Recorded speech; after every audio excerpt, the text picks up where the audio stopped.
Tammie. How are you doing? Good. How about you, Megan? I'm doing good today. Thank Feeling you a for little bit asking. better, not too much, but getting there. Getting there. That's good. Yeah. Thank you for How? having me to talk about Sebastian. Yeah, of course. Thank you for joining me. It's always nice to have you here to talk about Sebastian because I feel like you always have a good perspective to kind of bounce off of there. So I enjoy that quite a bit. Me So I too. appreciate it. And welcome, everyone. Hello, Ronnie. How are you doing today? Hi, Hope you slept Ronnie. well after our ghost stories last night. Everybody's scared. And hi, Lee. How are you? Welcome. And let's see. Hi, little Miss Sharon. I hope you're doing well also. So nice to have everyone. Yes. And welcome in. And yes, don't forget to give thumbs up and like and share. That way we can get kind of more words out for Sebastian. And we're going to be looking at tonight part of the interview that Katie gave for the 2-year recently. And then we're also going to look at Peter Hyatt's analysis of the way that, let me see, I'm going to pull it up just so you can see how it's worded. But basically, it's how Chris Proudfoot talks. So it's just kind of on him. So let me see, the language of Sebastian Rogers' stepfather. So that is something that I wanted to look into too, because we Okay. kind of looked at ones basically when it was him and Katie. All right. Sounds So let good. me finish Hi, going. Miss Eve. And yes. Hi, Eve. And hi, Kylie. How are you doing Look today? at Ronnie's comment. Hi, Kylie. And Running Gray Wolf, my sister. Yes. Hi, Running Gray Wolf. How are you? I'm going down the comments. I might slow them down a little bit just because I'm a little Yeah. slower now as I go through Yeah. these things. So Yes, it we takes me a are. while to catch up. Yeah. And my internet's not the best, as y'all know. So 100%. let Me me too. see. Takes a little catch I'm up. going to go ahead and I'm going to pull this up in the Michelle. back Hi. screen. Hi, Michelle. If you missed our haunted live last night, you will have to go back and watch. Yeah, it's our We haunted had, edition. we had a good time. We did. Was it Black Eyed Children? Black Eyed Children. Yep. That was an interesting one. I had not seen anything about them. That was the first time I Yeah. had watched anything about them at all. So it was Yep. pretty interesting, the stories. Yep. Like you said, how they were all pretty similar. Yep. We're gonna. I think we're looking at Wednesday night. Hopefully that works out. We're gonna do haunted hospitals. Yes, I think that will be really fun. Was there anyone that particular that you wanted to look at that you were saying, like for sure that night? For the haunted hospitals. Yeah. I've seen a few. I haven't found one in particular I liked. But if there is one that somebody in particular wants us to go look at, I'll say just let us know. Or if there's Yeah. one you specifically want to, yeah, Yeah. just let us know and we'll do it. Yeah, I think Waverly just sounds fun. I don't know if it's it so much that does. I love the name, but I think it sounds fun. So I thought that would be a good one to look at. Yeah, Yes, that it would is a be. huge loss that Peter Hyatt is gone. Uh, He's been great with all of his analyses on everybody that I've watched. And so, but particularly Sebastian Rogers, because I feel like he was very invested in that one. And I mhm. think that he really, when he was still alive, would have liked to see, some type of arrest on that, because I think he also held his own opinions, which I think most of the people in the room kind of feel the same way. I would think in Yeah. this case, if you're here by now, you probably do. So, because I Mhm. think most people know how I feel about it. Yeah. So, and welcome, Chief. Thank you for being here. Thank you all the mods too, being here and helping mod. So Oh, yes, there's he knew Miss his stuff. Aussie. Welcome, Miss Aussie. Are you Hello. awake in the land of down under? Yeah. That's where Kylie is too, I believe. So, but yes, I'm doing good, and I hope everyone is too as y'all come in. And don't forget to give it a thumbs up and a like. And then also in the corner while I'm looking at it and thinking about it is a Yes. change.org QR code. So when you scan that, it will take you to the petition that I created for Sebastian Wayne Drake Rogers. It is to bring in new investigators on his case. So we are at 654 signatures on that petition right now. So if you haven't signed it, if you can, click on that, please, sign it and share with other people who you think also might sign it. I would greatly appreciate it. So that way we can go ahead and send it that way and hopefully get some movement for him and his father, Seth. Little Miss So, Sharon, are you in Australia too? yeah, I think they both are. Well, it's 11:10 a.m. Tuesday. Hello, Oh, in the Michelle. morning. Okay. Yeah, this is when I used to do my reading for Beck and when she was there, because she's always Oh, awake right now. gotcha. So I would do it at about 7 o'clock, So we 8 got o'clock. three Australians in here. Very nice. Who's the other one? Aussie. Oh, that's right. Duh.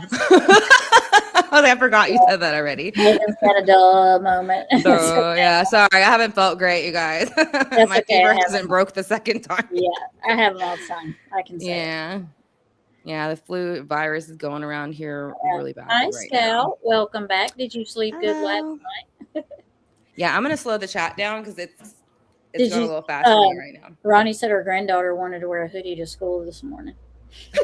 He told her no, absolutely. Those aren't allowed here anymore. You can't have a dark hoodie on. Forget it. Yeah, absolutely not. All right, so I'm gonna bring this up in a second, y'all. I'm just gonna slow my chat down real quick, so that way I can catch up with y'all. Community moderation. Yes, Tara. How was jury duty? Are you sitting on the? She got sent home. She can't. Oh, well. It would have been a good one too. I love jury duty, man. I know that's what she was saying. Yeah, heck yeah. Yeah, she has some questions about too. She wanted asking you like what kind of laws and things like that, down here as far as you apply, because they wouldn't let them take certain things into consideration. So I think it's different in Texas though, what they would take into consideration for sure. Yeah. So yeah. All right, let me scroll down a little bit as everybody's talking to everybody. Tara, would you tell them nope? I would be partial to somebody. Hey, Aussie. That's a good way to get out of it. Yeah, that's what she said. I was like, I'd probably just been like, okay, like whatever you say I'm supposed to do, I'd probably still be there. I'd be their worst nightmare though, because it'd be like what they don't want. You know, they'd be like, oh, we didn't want that. Yeah. Usually when lawyers ask me questions and I give them the answer, they look at me like, she's definitely a look at again. And I'm like, yeah, that's what I thought, because I'm not going to give you a dumbass answer. I'm just not going to. Yeah. I'm not going to do that to not be on jury duty. So. What does it say? Oh, wow. Let me guess. Okay. I don't know where we're at in the conversation. So this is a good time to break off. So as everyone comes in and says hi. So again, we are going to be looking at let me pull it up over here because I can't see exactly what it was from that screen. Yeah. So this is also from Smiley's World. So make sure you go subscribe to her channel. This is a news clip that she took from it, but this particular part of the news clip is something I wanted to look at. So again, if one of the mods could drop her link in the chat, so that way, everybody make sure to go ahead and subscribe over to her channel for more information too on Sebastian Wayne Drake Rogers. But we're going to be looking at this clip though of Katie talking about it. It's about 4 minutes about how she misses Sebastian. So I found this one interesting just because I feel like she's a little bit more emotional in it than usual. I don't know if she's had more time to basically work on it, and that's what's going on here, because it does feel like she's pulling at your heartstrings a little bit more, and it feels a little bit more genuine, so again, that's why I want you to see it and see what you feel, because again, it shocked me and it pissed me off at the same time for some reason. So maybe it's just me too. Maybe I'm the only one that felt that way and reacted that way. But again, we'll see.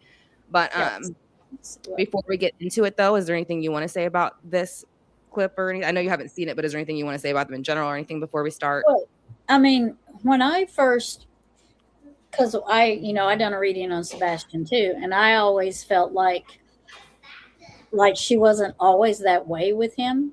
Like, I think she changed over the years and become what she is now. Right.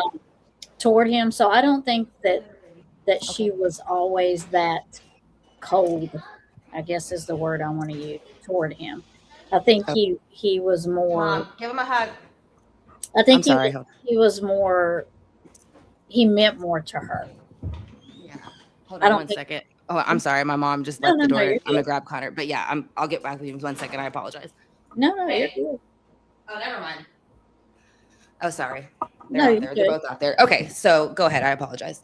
I just don't think she's always been seeing her son in the same light that she's seen him at the end. So do I think she misses him? I do. Mm-hmm. But I don't think it was enough there at the time to protect him from what she should have been protecting him from. Yeah. Oh, I think she had a lot of stuff she was trying to cover for herself.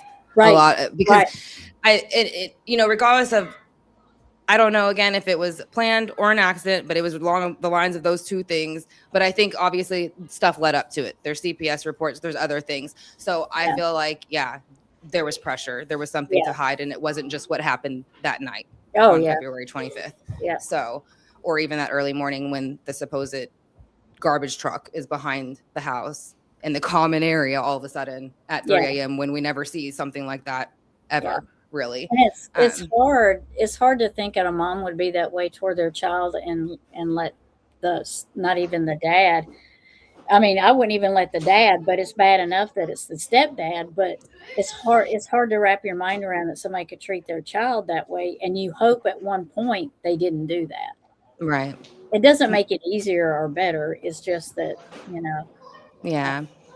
Well, and like Ronnie kind of said, her husband, Chris, probably changed her some. And I think that's important when you hear Seth say she wasn't always like that. Right.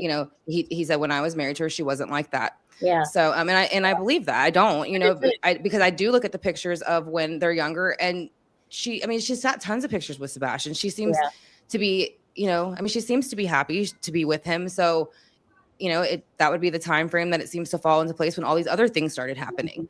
But, in my opinion, I think that they drink quite a bit. And the only reason I say that is because you see them and they look like they've been drinking. And so that's just my opinion. And so I wonder how much that interfered and kind of also contributed at certain points, and maybe even that night.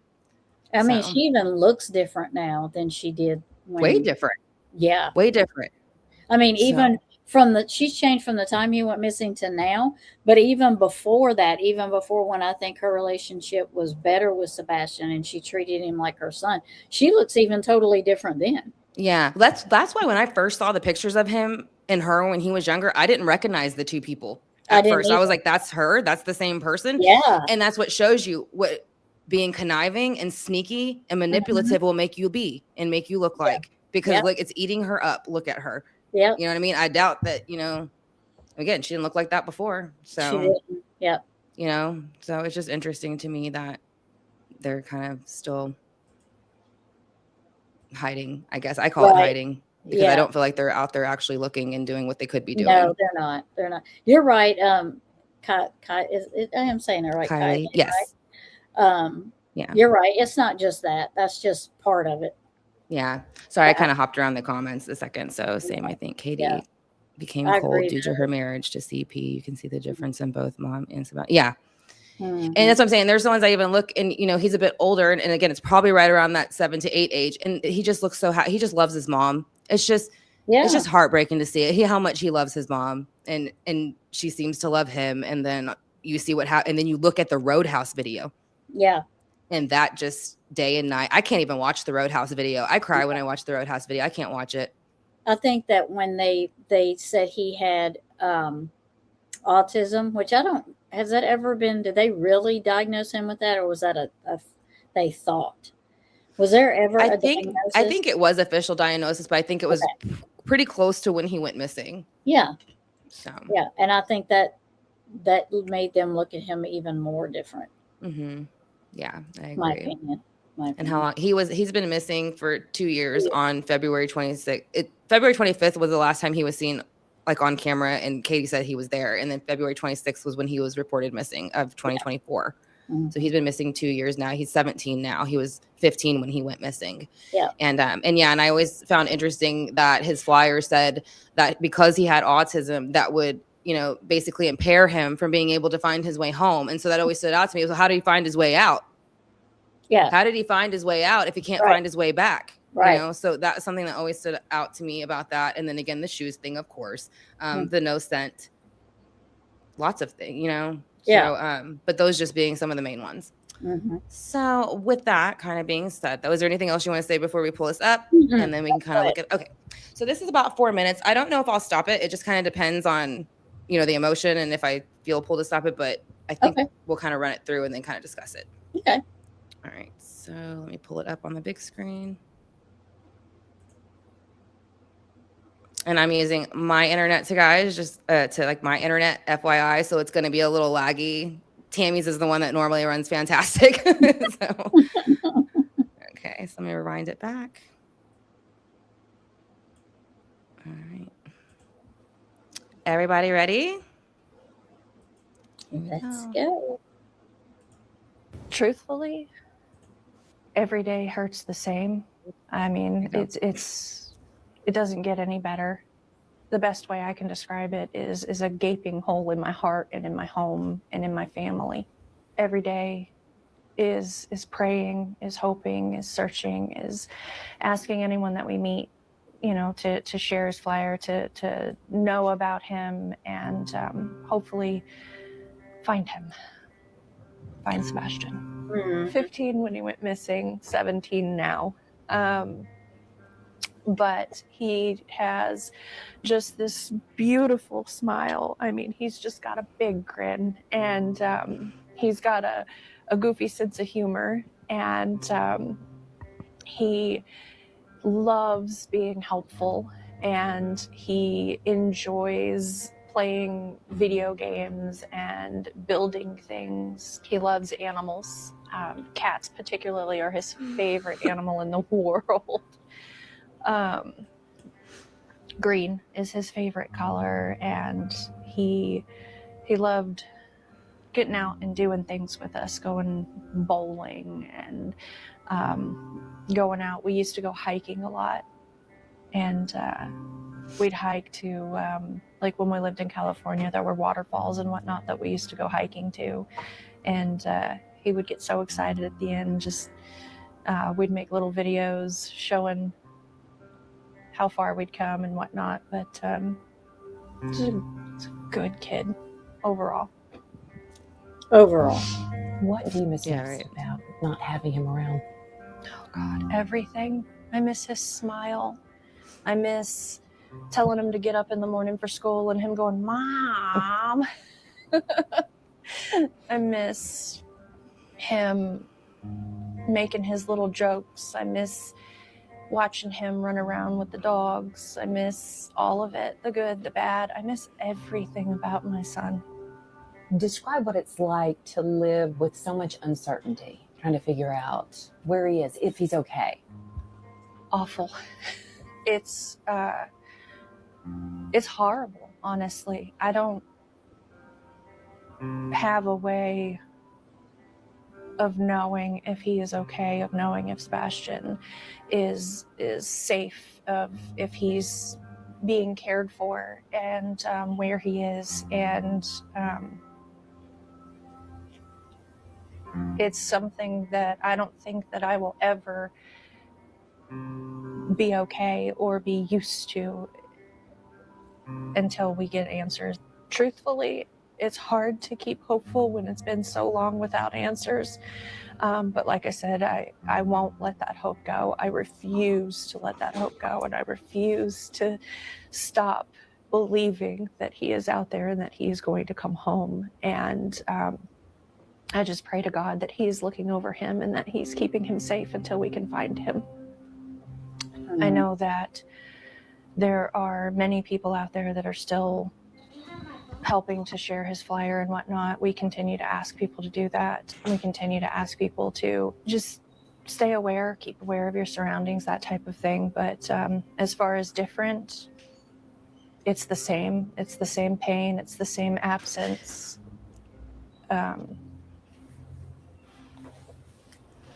Will you keep searching? Until my last breath. I'll never stop. I'll never stop searching for him. You haven't started. Yeah. But what do you think of that? Well, I kind of feel like there are, like, you can see when she talks about going hiking and stuff and doing videos, she kind of looks like she's far away, kind of like remembering, you know, what they did, and then it just changes, and she just goes back to what she is now. Yeah. Yeah, and I think maybe what gets to me the most about it is, like, I want to believe when she's telling all these sweet things, you know, because it makes me miss him, you know, and want him to be able to come back to his father and things like that, right? So when she's saying all that stuff, it makes me want to cry. It makes me sad. It's like, but I don't know if it's more because I feel that way in this one for her, that it's versus that she's feeling that way. But I feel like this was more of like she had time to, I want to say, perform or like study how to maybe do it this time, because she was a little bit sloppy in all the other ones. She really, I think she thought if I go in there and kind of just barely say anything, it won't look bad. I'll kind of keep it simple, but that kind of still didn't work. It kind of jumped up to bite her in the ass all the time, because then she her reactions weren't good or her responses weren't good. And it wasn't, again, even when somebody else she said he was pretty good overall, things like that. That's still something somebody wouldn't say.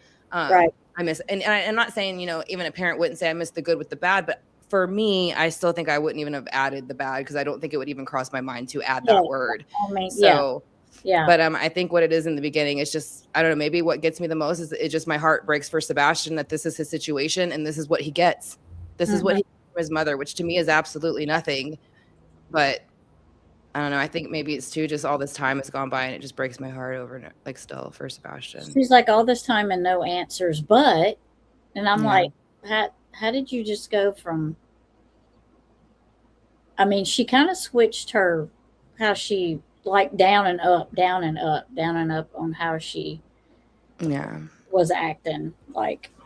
Yeah. I mean, it was quite different though from the last three. I mean, the first one she was crying like that, but I mean, she was crying in the very beginning, but again, I think she was only crying because it was right after. It was only like a week after he went missing. So I think she was still crying because she knew everything that happened. Again, I don't think she knew where he was in the very beginning. I think she knows where he is now, in my opinion. Yeah. But I think that's what the crying was about in the beginning. And then as time went on, it's like she would say stuff that was just kind of like when she made the comment about the chocolate milk on his face, which somebody else had came along later and said it looked more like a bruise. The more I look at it, agree. It does look more like a bruise than it looks like a chocolate milk stain. So that's a very odd thing, again, to bring up and kind of throw in there when you really start looking at it. No, it doesn't look like that at all. Right. Yeah. So, but let me go ahead and pull this one up in the background real quick. Okay, here it is. No, one of the interviews, they were talking about how he's really smart and he can beat most adults at chess. And I'm like, chess is hard. I mean, chess is hard. And so that's not a child that has the brain of a 5-year-old. No, or a 5-year-old. That is not. I mean, he was a smart kid. Yeah.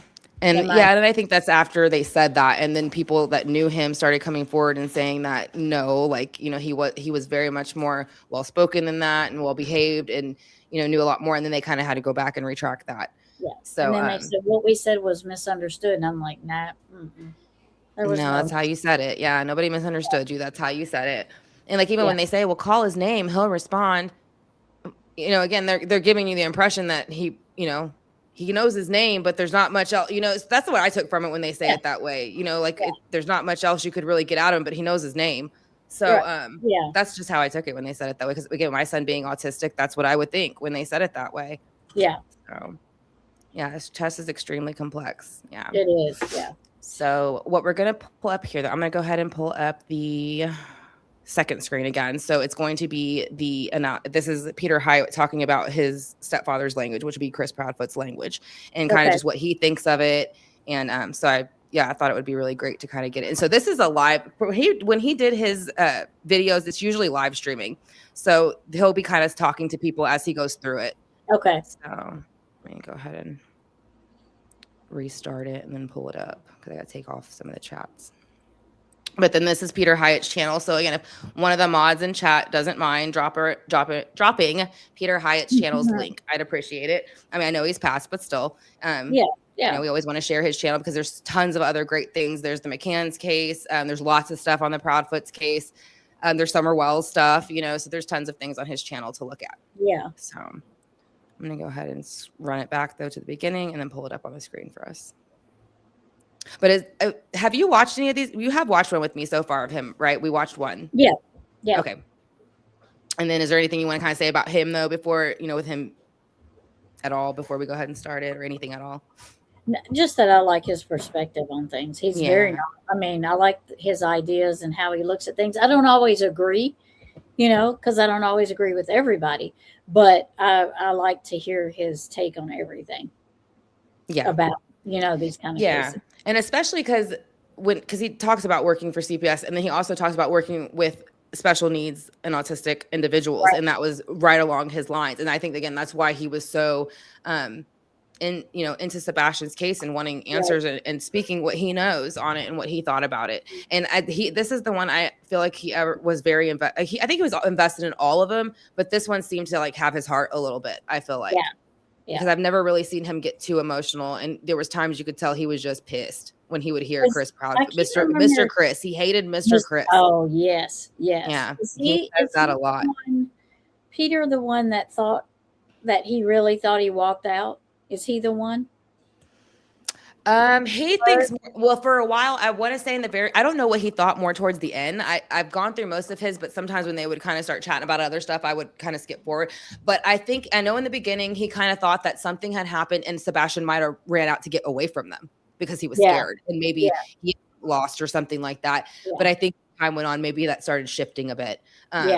As information I think that's came why in. I disagreed with him. I think that's what it was on, because I was like, no, I don't. For me, in my opinion, that's not what happened. Yeah. And I think where he got that from is because it is kind of common for not all, but some autistic, children or individuals and adults. Like if they get into a situation that's overwhelming or too stimulus, they'll retreat a lot of the times. Okay. And so I think that's what he thought. If he felt both of them were cornering him and he didn't have a choice, he would have ran away from them. Gotcha. So I think that's where he got it from. Yeah. And honestly, I think he hoped they didn't do anything to him. Yeah, right. I think that's what it was too. Yeah. I think he mainly was hoping that they didn't do anything to him. Yeah. Because he was such a, he is such a sweet kid. So, but let me go ahead though. Yeah, and Miss then, Sharon, that's right. Yeah, we all hate Mr. Chris, right? Well, Mr. Pigfoot. So, all right. Well, here we go. And so this is going to be the language of Sebastian Rogers' stepfather, and this is Peter Hyatt giving the analysis on it. So here we go, Chat and Tammie. All right. Welcome to this broadcast. Please let me know if you can hear me and see the screen, because I'm going to put a statement up in a moment. Just anyone let me know that. His internet is as bad as mine. I'm talking about the case of missing 15-year-old Sebastian Rogers, who went missing nearly a month ago. And I'd like to capture a few points for you and just comment on some of the language. How is my audio? Anybody?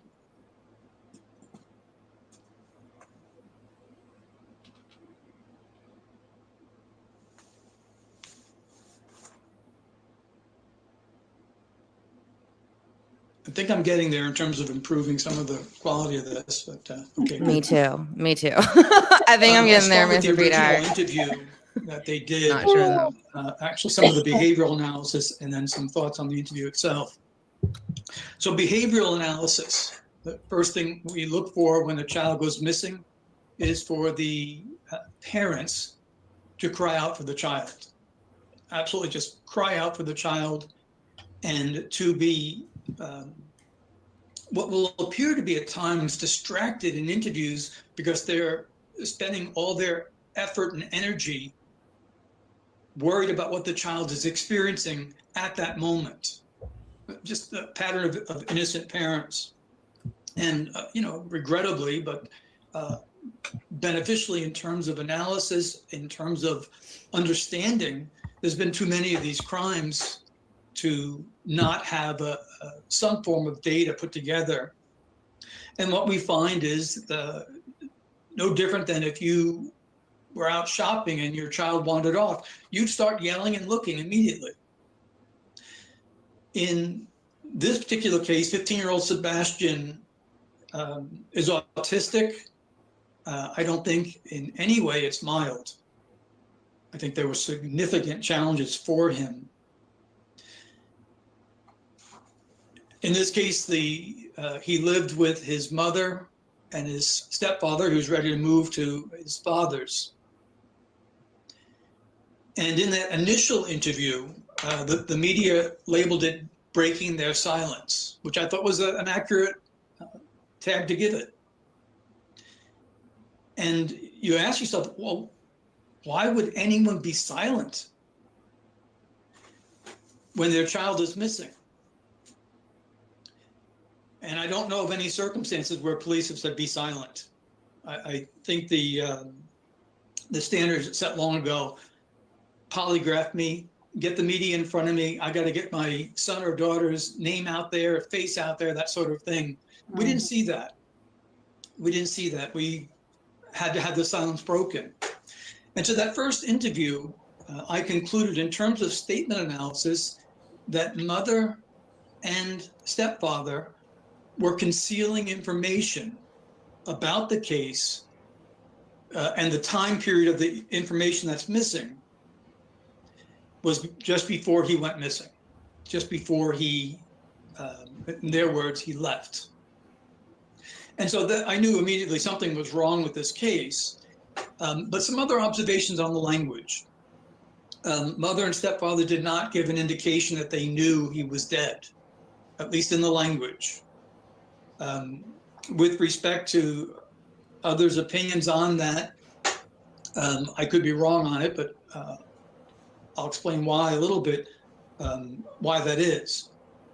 So there was nothing for about a week, no calling out, nothing. And then we saw this video where, to me, I'm not a body language expert, but it looked like a hostage video to me. Yeah. Blink twice and tell me you're okay or you need rescue, where he dominated and he was in control of the information. After that, it is as if they have gone on a tour. And what it really is an apologetic tour, apology meaning defense of the stepfather. Now, I'm going to comment on some of the interviews. I can't separate which one is which. There's been too many. So they got the memo. People were upset they weren't speaking out. Now they're speaking out all the time. And the content is so important. The content is this: Chris is a great guy. And people should mind their own business. And a common theme for him is, you better respect me. Yeah. In all that I've heard, other than at times an interviewer directly asking, I've not heard Chris speak of what his stepson is going through while missing. Chris perceives himself as a victim. And he's ready to fight. I know that some of the interviews are very difficult to watch or listen to because I want to stop it there because how he says he has something to say is basically he wants to fight. That's kind of what you're getting from it. Yeah. So, what do you think kind of about everything he's just kind of said so far? It's true that it is. Chris is very defensive like that. Mm-hmm. And how he's kind of making a point when you pay attention to how they came out to address for the first time, and even the following interviews about Sebastian missing, it was never about that. It was never about how is Sebastian? Is he scared? No. Is he whatever? No. It's always like, don't look at Chris. He wasn't here. That wasn't, my phone that was connected to the Wi-Fi that early. Mind your business kind of thing. That wasn't lights in the back of our house. Mind your business. Yeah. So, I mean, you get a lot of that, but again, you don't get where's Sebastian. Has anybody seen our or my son or my wife's son, my stepson, anybody? Has anybody seen our children? Help me find our child, something like that. So you don't see any of that. So no, they wanted to come out there and just say what they wanted to say, and you not question them. Mm-hmm. You just take what they said and just let it be that. That's what he wanted. Yeah. But I think with this too, leading up to it, I feel like in this one, you can tell you can kind of sense his frustration with the things that Chris has been saying, and kind of the defensive-ness that he has, and not really trying to help find Sebastian, just making it more about him and how he feels and how it's making him look. And again, trying to basically telling people to mind their own business instead of helping. But I did just kind of want to stop it there because I just feel like you can already feel how frustrated he is with Chris. Yeah. So. Interviewers just talk and talk and talk, and they don't understand. They don't hold the information. He does. And now that he's allowing her to speak, she does. Let them speak. Let them speak for themselves. When someone asks a compound question, it allows the person being interviewed to pick and choose what he would like to answer. When they ask a multi-compound question or go on in a moralistic sense, okay, there's no reason to moralize in a case like this. A child is missing. We want the information. But when they ask a multi-compound question, very likely the subject of the interview, if he is showing deceit, which Chris is now, he's going to pick up on one of those things and use it for an answer, because they're suggesting answers. So it's frustrating. They don't know that, they don't have training in that. And they'll go on about some personal experience and they think they're building rapport. Not with him. I said recently to someone, I've interviewed him 100 times. I haven't interviewed him. What I mean by that is I have hundreds of times interviewed controlled abusers. Losers like him. And almost always they're a step parent or a boyfriend. Yep. And his language gives us a lot. So this morning I was listening to yet another interview, and the usual frustration of some of it is tainted by the interviewer. Fast forward past the interviewer's monologue. It could be difficult to get any type of a pure answer. When he goes off for himself, then we get some. And this time, and you're seeing it more now, she's allowed to speak, and speak she does. So there's some things I want to talk about that, and some of the things they said that are revelatory. And then so I posted on X, which is is that? And then she kind of gets in trouble for speaking, because then he don't let her speak for a while. Yeah, you see why. You see why he kind of takes over most of the talk. But again, he sounds like a dumbass too. He does. He sounds like a complete fool. He's constantly saying stuff that you can tell he just didn't have any connection with Sebastian. And again, he's just trying to downplay what he did to him, because he knows maybe he didn't know it was going to come out, but he kind of should have known. Well, it's like they don't know what each other is going to say, even though they probably talked about it before. And they still don't know what's going to come out of each other's mouth, and they don't trust each other. So there's that, I think. Yeah. They don't trust and each yeah, other. and I still think that they kind of thought people were going to go, oh, it's just, another autistic child who wandered off, and they weren't going to look any further into it. But because their story's so sketchy, their behavior's been so sketchy. And now, just even with time gone on, they still haven't kind of reached out for people and help and things like that. So, and then you hear, they come out and say they do, but then you hear what's going around Sumner County. It doesn't sound like that at all. Since some of, with the 2-year that they were saying that some people were saying Sebastian was found in Sumner County, which was surprising that was a rumor that was even started. And then that's very easy to prove and debunk. Oh, yeah, very easy. And then they were going on those other channels, like being really bad. I mean, the mouth was bad. Their mouth was so bad that it was like his mouth was bad. And I didn't watch any of them, because I would just hear, little clips and stuff that was enough that I did not want to hear him talking for 2 hours and the mouth he had on him. I don't know how people sat and listened to him. Yeah. Yeah. And then the stuff he'd say about Sebastian again was just vile. And the fact that Katie, again, I guess she'd probably say the same thing if you let her talk more. I guess I always want to say I'm surprised she didn't ever tell him to shut up and stop it. But again, that's probably why she wasn't allowed to talk, because she would be just as trashy and raunchy, I'd imagine. Yeah. So yeah. But okay, so let's go ahead and start playing this again. Hello, Cher. Twitter.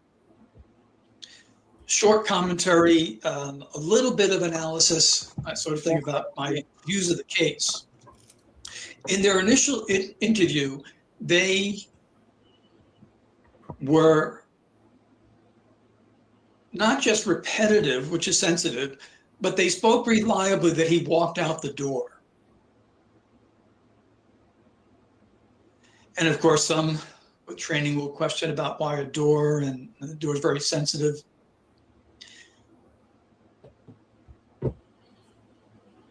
As they're speaking now, they're still staying to that. And consider they may be telling the truth.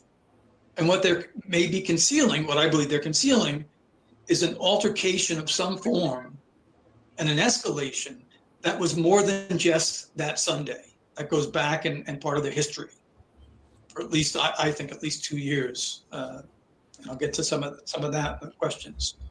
So one of the things I posted on X was that Child Protective Services should be fully engaged here in a full investigation, and they should interview everyone, including the paternal grandmother, the incest mother. She has said she has information. She needs to be interviewed. She needs to be heard. She should have been interviewed by law enforcement, but no less, Child Protective Services know that. One of the things that happens with a missing child case, you say, well, why would Child Protective Services get involved in a missing child case? Because we don't know what caused the child to go missing. Mm-hmm. Now, let's say the child is a victim of kidnapping. Were the parents neglectful that someone was able to get into the house? Well, how could they be neglectful if someone broke into their house? Perhaps they were intoxicated. These are things that have to be known. Also, patterns of behavior have to be known. So the interviews would be, with a missing child case, to find out if that child is found, should that child go back to this house again? Now, I covered quite a bit a while back on Summer Wells' case. Does CPS get involved in every missing child case? If there goes a child missing, do they automatically involve CPS, I wonder? I don't know too much about a missing child case, if they automatically would. Now, possibly, like he's saying, just because if the child goes missing, but in Sebastian's case, maybe because if there's already CPS cases, then automatically, yeah, they'd come in for it.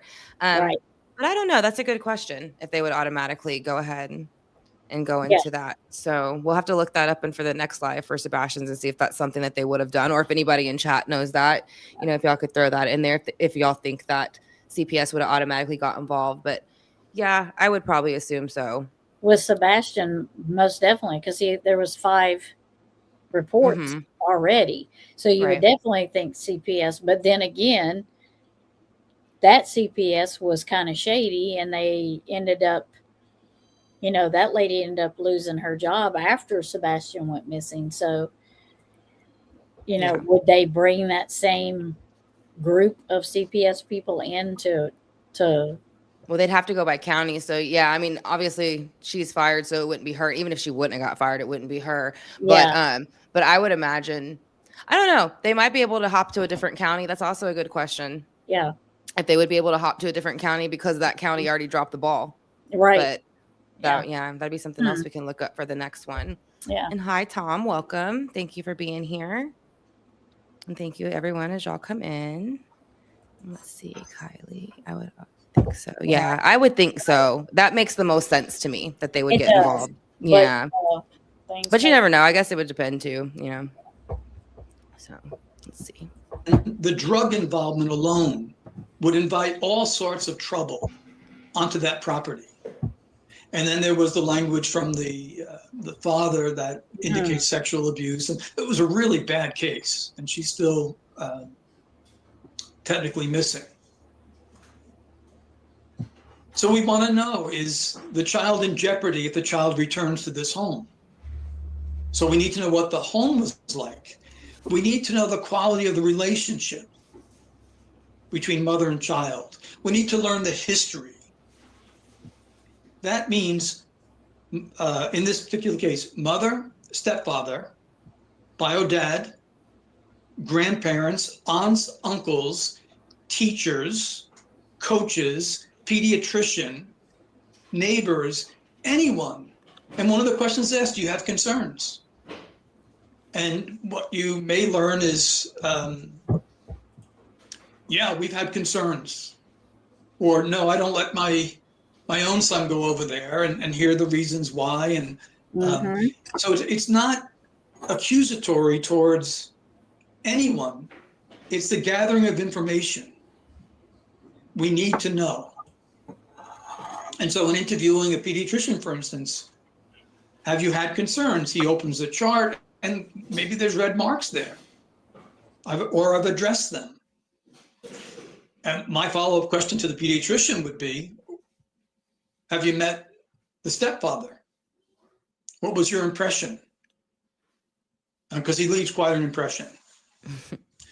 So the Child Protective Services, Department of Children and Family, whatever it's called in different states, should have been involved immediately, and Seth's mother should have been interviewed right from the start, both law enforcement and in Child Protective Services. Most of my viewers know that I'm very slow to criticize law enforcement. Oftentimes there's things behind the scenes that we don't know of, and that sort of thing. This should have been done. This should have been done. The history is so important. I had said recently, there's no way this guy doesn't have Child Protective Services history. No way. And then I learned this morning from listening to that interview that apparently he set up, or he insisted upon, he does have CPS history. And what he said was, in 2 states, almost as if he's bragging about it, what he's doing is he's getting out in front of it. He'll answer the accusation before it hits him. And as people who are experienced with being investigated for child abuse understand, the Child Protective Services can't speak publicly about it. So the parent or step-parent investigated can say anything they want, and they do. And the caseworker, the department that handles this, they can't speak to it anyway. So there's nothing they can say. It's all one-sided. They can give information with police, though, and should.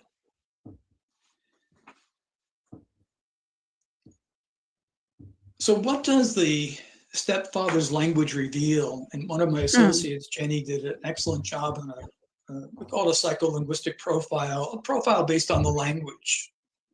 And I alluded to this when I said, I've interviewed him 100 times, meaning that there's a pattern that emerges. He has the classic language of an abuser. And what I mean by classic is that it's repetitive, it's patterned, and it's easy to spot. If someone's experiencing that, they're going to know right away. Yeah, there we go. And when he was talking this, well, for me, it was this morning, but maybe it was last night when it was aired. He confirmed everything that Jenny wrote about. He confirmed it. About being crystal clear, emphatic forcefulness, the aggressiveness. Some of the descriptions people have used, including Jenny, combative, authoritarian. He is also acutely defensive. This is a guy that does not like to be insulted.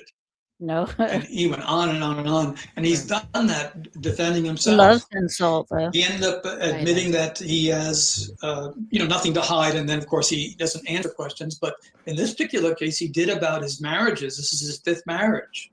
And if you've seen some of the transcripts from Facebook, he's on his 5th marriage giving marital advice. Like he's proud of that. That's insight into personality. Yeah, I never saw the Facebook stuff. I don't even know if they still have a Facebook, but I know I had heard in the beginning they were supposed to be like writing a bunch of stuff on Facebook, like when they got caught eating at a restaurant and they went on there posting, well, we have to eat, don't we, or something like that. Yeah. But I think it was more or less like it's tacky the way they do everything, and they don't seem to realize it. So people realize they have to eat, but you don't have to go sit out at a restaurant. You can get your food and go walk the street and hand out flyers and things like that. There's a lot of things they could have been doing at that time. But 5-time failure, always giving out advice, but giving out parenting advice and giving out marital advice. But he's been married 5 times, doesn't have his own biological child. He's been hit with CPS cases in 2 different states. If you're looking at 5 just there, so what, like 6 or 7 total probably. So take advice from him. His former wives wouldn't talk on him, all but Nina. She was the only one that would say anything. Yeah. And I didn't watch that interview yet. Maybe that's something we can watch. It is something I've wanted to get to. If it still even is out there, I don't know if it is. I'd assume it is. But I was kind of interested to see about that. It's really sad. About. I mean, is it? It might be hard. It might be hard for some people to watch if they haven't watched it already. So do they just talk about their relationship, or do they talk about Sebastian in that interview with Nina? Well, she talks about her relationship with him and what he did to her. And she does talk about how Faith did talk to Sebastian on the phone. They have talked together on the phone, because I think, and I can't remember if they made it seem like he never spent time with Faith. Mm-hmm. But Nina said that she loved Sebastian. Faith loves Sebastian. So Her brother. I think that it was. She tells a lot about how he treated her and the things he did to her, and when they took Faith that time and stuff. So it's really sad. Yeah. It's really sad. Yeah. Yeah, we'll maybe have to pull it up and look at it, because again, I haven't seen it yet. Mhm. I've gone very cautiously into anything with him, Yeah. just because Yep. it is so hard to listen to, because it's very, anything that you hear about Chris Proudfoot is very aggressive, all that stuff. So okay, so here we go. I don't care how many times he's been married. I care about this poor kid. But what matters is what he's revealing. He's had two that he admits up to now, at least two CPS investigation, or at least in 2 states. I think there might be more. At one point, he was asked about Sebastian coming between them in a sense to protect his mom. And he gave a very strong laugh. A very strong laugh. Let's see if I can get that.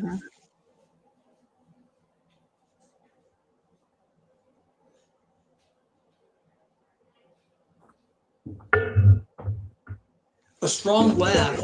And I listened to that. I said, oh, here's the tough guy. Here's the tough guy. Here's the guy that laughs off that someone would need to come between them. Oh, he's come between them. I think that might have come from the dad as he's speaking more. We also learned how much he dismisses questions that are relevant. There were intelligent questions being asked over several interviews. One question that he became very dismissive of was, he was asked, do you lock your refrigerator? And he acted as if it was absurd. It was the mother talking about that all Sebastian ate was sugar, which means the glucose roller coaster for him and his dysregulated emotions. And so that was a good question to ask. It's one of the questions I thought, hey, someone's paying attention. Someone may have some experience there. Because there's all sorts of issues around locking a refrigerator. Sometimes it's for the child's own safety. Sometimes it's because they're being treated cruelly. But it's quite nuanced. It was a great question. Another person asked, how long have you been married?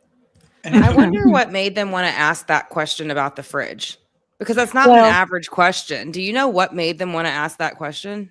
The only thing I can think of was at one time, and I can't remember who said it, but there was cameras in the kitchen.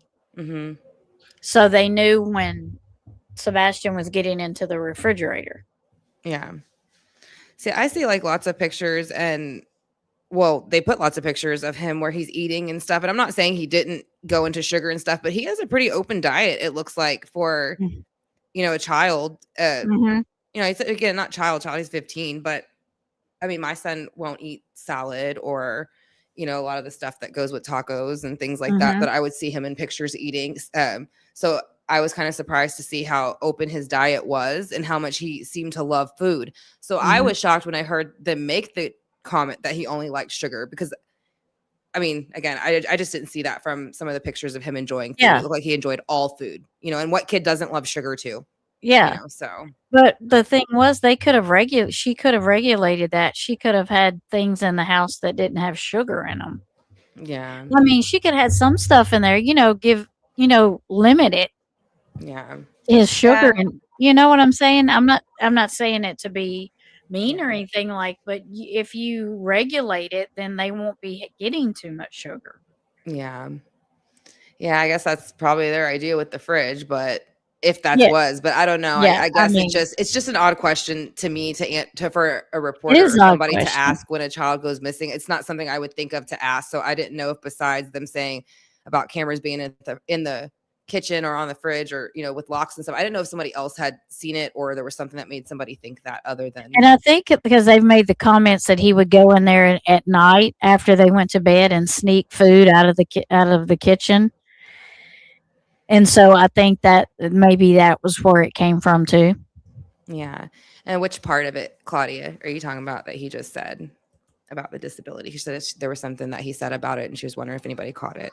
So just curious what part. Yeah. Because I like to go back on the video here and rewind it, but my internet sucks, so I'm not able to do it as much. I can't just see it back. So, but yeah, if you want to drop it in the comment, and then maybe we can kind of see what it was that he said and we can kind of address that. But okay. What he says is that has nothing to do with the investigation. It has everything to do with the investigation. Your demeanor, your relationship, what the household is like. If you're saying that he walked out the house, and I think you're telling the truth there. If you're saying he walked out, we want to know why. And all these things can point to the reason why. The language where he keeps talking about how brash he is, he's brash while the stepson is missing. Yeah, right. Yeah. You're being someone says that, vulnerable. You Vulnerable. probably heard this in different phrases. Hey, I really tell it like it is. Okay, so you are someone who irritates others and brags about it. You're giving yourself a license. Yeah. To be that way, to be angry. No, this guy's got some real serious anger issues. I agree. He's controlling. He's aggressive. Mm-hmm. The mockery of Sebastian was rough, I think, to hear. Everything he wants to challenge and say, let's see the evidence. Let's prove it. Let's prove it. Yeah. I've heard him speak a lot now for concern for himself. I haven't heard anything about concern for Sebastian. Because he knows. He speaks a lot about evidence because that's what he's concerned about. Yeah. Evidence is the only thing he's concerned about. That's why that's what he talks about. And him he just vanished, you know, and there's no evidence because that's what he's concerned about. You hear what he's concerned about. He's telling you. Yeah, he wants to know what people have. He wants to somebody to jump up and say, well, they have this. Just like I don't know why he insisted on keep saying, well, the dogs hit here. No, they didn't.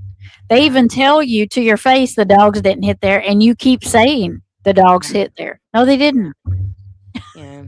And I think that too, as much as he keeps talking about, you know, that you're not going to find any evidence, there is no evidence. That's where it leads towards the like planning and making it happen, you know, kind of executing it, in my opinion. So just because if you're so confident there's no evidence and there's no this, and then you planned it, you made sure you did what you were supposed to do, follow the rules, and you had help. So I just feel like by him even saying that, he's kind of telling the route they took and the plans they made. Yeah, being so stressed and on the evidence, then there must be evidence if you keep stressing on the fact, where is it at? Yeah. So there's or even if there isn't, though, he's convinced whatever he did, you're never going to figure it out either way. Right. Yeah. But that's what's going to end up to bite him in the ass in the end. Like always, it usually does. And he's never nice in the interviews. He never says anything polite about Sebastian, really. He kind of piggybacks off of things Katie says every now and then, but not often, you know, and again, she's not good at it either. So, I mean, she'll start to say something, but kind of give a backhanded compliment at the same time. Cause she's just, they're so tone deaf, but okay, here we go. It means he cares about himself. I think Sebastian, what we're seeing in the language or hearing is what Sebastian lived under. Yep. And I think Seth is telling the truth that Sebastian didn't wear a diaper at his house, but did at the mother's house. Yeah. That speaks to anxiety and could be worse. I don't want to get into that now, but in the least, it can speak to anxiety. Yeah. Of being a 15-year-old under this super insecure, acutely defensive, controlling, narcissistic, aggressive, very little man. Very little man with the mind of a 10-year-old. Which may indicate that Sebastian With no either left on his self-esteem. own or was put Yeah. out by the mom. I'm not beyond that one yet. Let me give you a reason. It's a hint. I don't know if it's true or not. It's a hint. Let's see if I can show it to you here. I mean, if you've been married 5 times, your self-esteem can't be too good. Yeah. Just a small thing that Why I would heard it? her say audibly that I was concerned about. Yeah. He went outside to take out the garbage because it was his chore. And what those that are in training will recognize is that there's much sensitivity there. Because he added Okay, that. she explains why he went outside. Mhm. He didn't need to add And because you'll it was see his chore. this. Mm-hmm. This is the explanation of why he went outside. But then she doubles up on it. And I heard that it's now very sensitive. And it's often a sensitivity that is indicative of deliberately withheld information.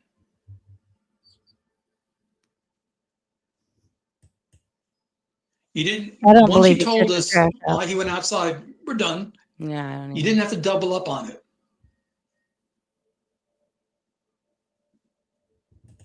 No. She did. She felt the need to double up on it.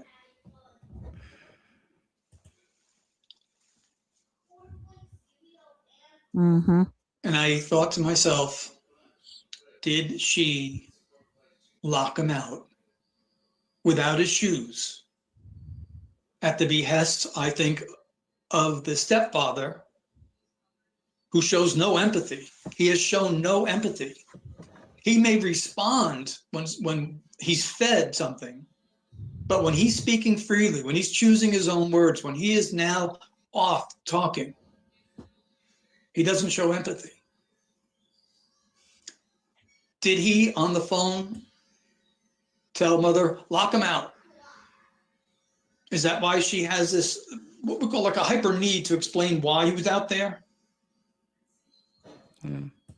So that's why because remember we were talking about it earlier and you were like, I wonder what made him think that. That's why, because it was that sentence that led Peter Hyatt to think that's how he went outside. And then I remember another one, he does say he thought maybe Chris could have been there. It became an argument and he ran to hide and he got lost outside. So that was another theory he gave at one point. But yeah, that's why he also thought that they had locked him out possibly. And because she says, I fell asleep on the couch on the phone too, being on the phone with Chris, like don't let him in kind of thing. And then she fell asleep.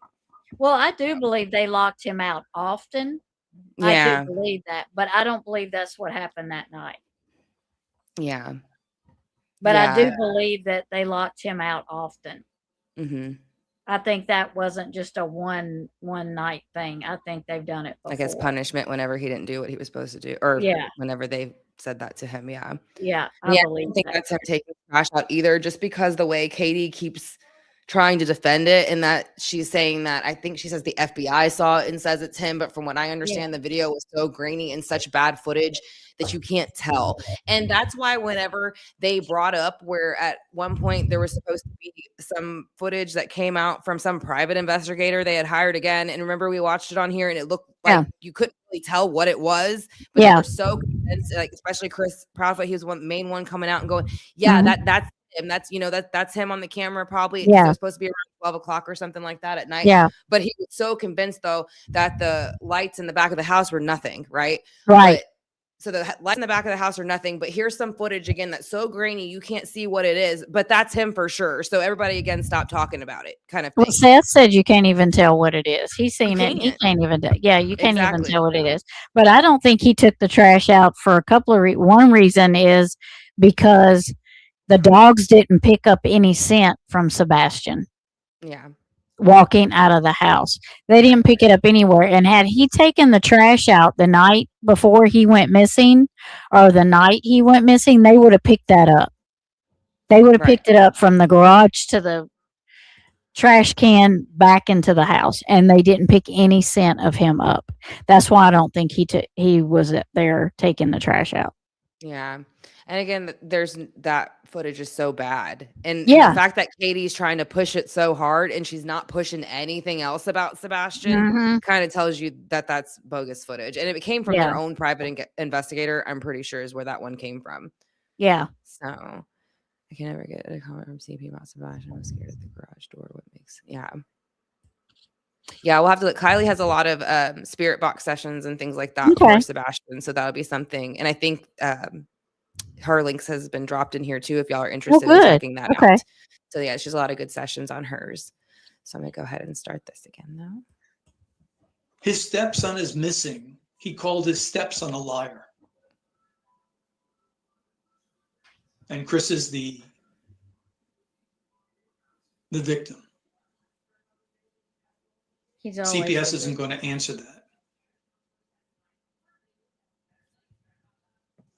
So they went from not speaking to now not stop speaking. He also said on this, there's someone that does a YouTube channel that he doesn't like. And this is his theme, that he's giving these interviews to make things crystal clear, of course, the emphasis, but supposedly to get his stepson's name and face out there still. And then he says, but he won't do an interview with this one fellow because he's making money off it. And you see in some of these interviews, thank you for your $10. And, you know, it seems like a televangelist type of deal. And it's distasteful. Would that stop you from getting your missing child's name and face out there? Would you really care? And then he demands respect. He demanded it from Sebastian, and he demands it from the audience. He demands it from He's Sebastian making even while he's demands of gone. people he has no Yeah. control over. Yeah. He's Because he knows trying he's to not gonna control get the it. narrative. Mm. He knows where he's So at. my opinion on My what opinion. happened Mm-hmm. is that he got locked out of the house, and both are responsible. And I think there's much more in terms of domestic violence and Child Protective Services involvement than his minimizing statement about it. Much more. This is an angry man. He's not afraid to show his anger. He'll call himself brash over and over and over. The one thing I found that was quite scripted was the mother is really good at repeating. And he said, I love you, Mama. And I think some people don't understand why I flagged that, why it's so important. Yeah, I didn't like that either. It's generally a sign that someone has a need to persuade what a wonderful relationship we have. It's not that you or I say, I love you to your children, or your children say it to you. That's expected. It's the need to make that public and make it public repeatedly. And that night. So I can say, Yeah. I thought it was weird that she felt again. I wouldn't even think to say, well, you know, my kid said, I love you, Mom, and now he's missing. Like I would just, my kid's missing. Like I don't think I would relay that part of the conversation just because I know my son loves me and he knows I love him. And right now we're looking for him. That's, you know, so I mean, Yeah. I don't know. I just don't think I would relate it that way. And that's just Right. me, but it was odd. So I'm glad that he found that odd because I didn't notice the first time I watched this that he thought that was odd too. So I'm glad we're rewatching this because I didn't pick that up the first time. Yeah. So yeah, and they had a great relationship in the beginning. It wasn't until he started getting questioned about his relationship with Sebastian behind closed doors, CPs, until then it became an issue. He had an issue with Seth because he wanted to know how he was treating his son because CPS reports were coming out. Right. And then all of a sudden, Seth was the problem. Just like all of a sudden, Sebastian was the problem when he got reported for CA. Right. You know, against Sebastian. And now Seth has all the CPS reports. And that's why they don't want nothing to do with him anymore. That's why you see his room getting flooded with trolls because he knows the truth. Yep. He knows the real truth. And they know he knows. In my opinion. In my opinion, he's read them reports. He knows what's really been going on there this whole time now. And that's why they are like relentless in trying to destroy him. Because if they think if they can destroy Seth's reputation and soul, that they can just win this whole thing and keep going with it, because that's what they already think that they're doing, getting away with it and being the winners out of this whole situation. They're not going to realize that, yeah, this is all going to be the downfall. It's going to add to everything. Yep. So let's see. Yeah, to solidify the story. Mm-hmm. And he said, "I love you, Mama," and then totally forget about supposedly searching the house and getting in the car and driving around. Yeah. Because the priority is self-defense. I think they caused his disappearance because of an abusive household that he was raised in. He's the language of a classic abuser. And the targets are generally women and children. So let me see if they have any questions and rebuttals, please. Because I don't know what happened and I don't know if he's alive. Like anyone else, you lose hope. About the stepfather's language, he doesn't offer any hope. He was fed that a couple times by a couple interviewers, but he doesn't offer any help. It's natural that after all this time that he would be the first to crack. Based on his language, he did not have a good relationship with Sebastian. Based on his language. So he'd be the first one of denial, whereas you'll hear the father, who will come probably second, and the mother is still speaking as if he's alive. And again, with respect to those who have the opinion that there was more direct involvement, but I think that he was put out. I think it was discipline at this point. And, if more information comes out, if they get some clean interviews, it may look differently. But if I am with Child Protective, if I am with the law enforcement, I'm looking at an abusive household that Sebastian wanted to get away from. The reason I don't your theories or questions. Let's see if I can take them here. What was that? The reason I don't think that it was a discipline thing is because Sebastian would be smart enough to go to a neighbor. I don't know. I don't know with the way that Chris, I think, would intimidate him. I don't know. That's the one thing I don't know if he would, if he genuinely didn't have an idea what they were planning against him or something like that, then I don't know if he would even think to go next door. Like, if he knew what true threat he was in and that what they had probably planned for him, then yes, maybe I think he would have. But I think that Chris Proudfoot had him scared enough that he wouldn't go next door to go look for anybody, especially with everything that just happened in the school. And that's just my opinion. He might, your opinion might be right too, but I'm just saying for some reason, I feel like he had him so scared he wouldn't even go to a neighbor at that point. Yeah. And I think Katie was kind of backing it up more at that point too. I would have, like a year or so ago, I would have said that. I mean, if he was 14, I would have said that.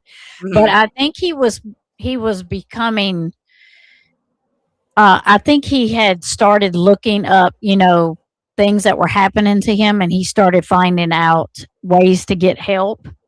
Right. And I think he was working towards getting help. I think that's why the teachers knew what they knew. So I just feel like he would have went to somebody for help. Yeah. But, I'm just saying, so scared at home. I don't know. I get what you're saying though. Yeah. But like you're saying, maybe if it wasn't like, because I'm thinking blow up in my head, right?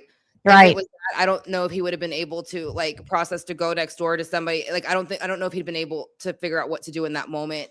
If the autism was the level that I'm thinking it might have interfered, because if he was making him anxious and scaring him, like Kylie's kind of saying, it would have heightened those reactions, I feel like. Yeah. But I would, kind of be interesting to see, what really happened with that, because I did hear from a different situation that he had run to a neighbor's at one point, but that's also what makes me wonder, did they discipline him for that?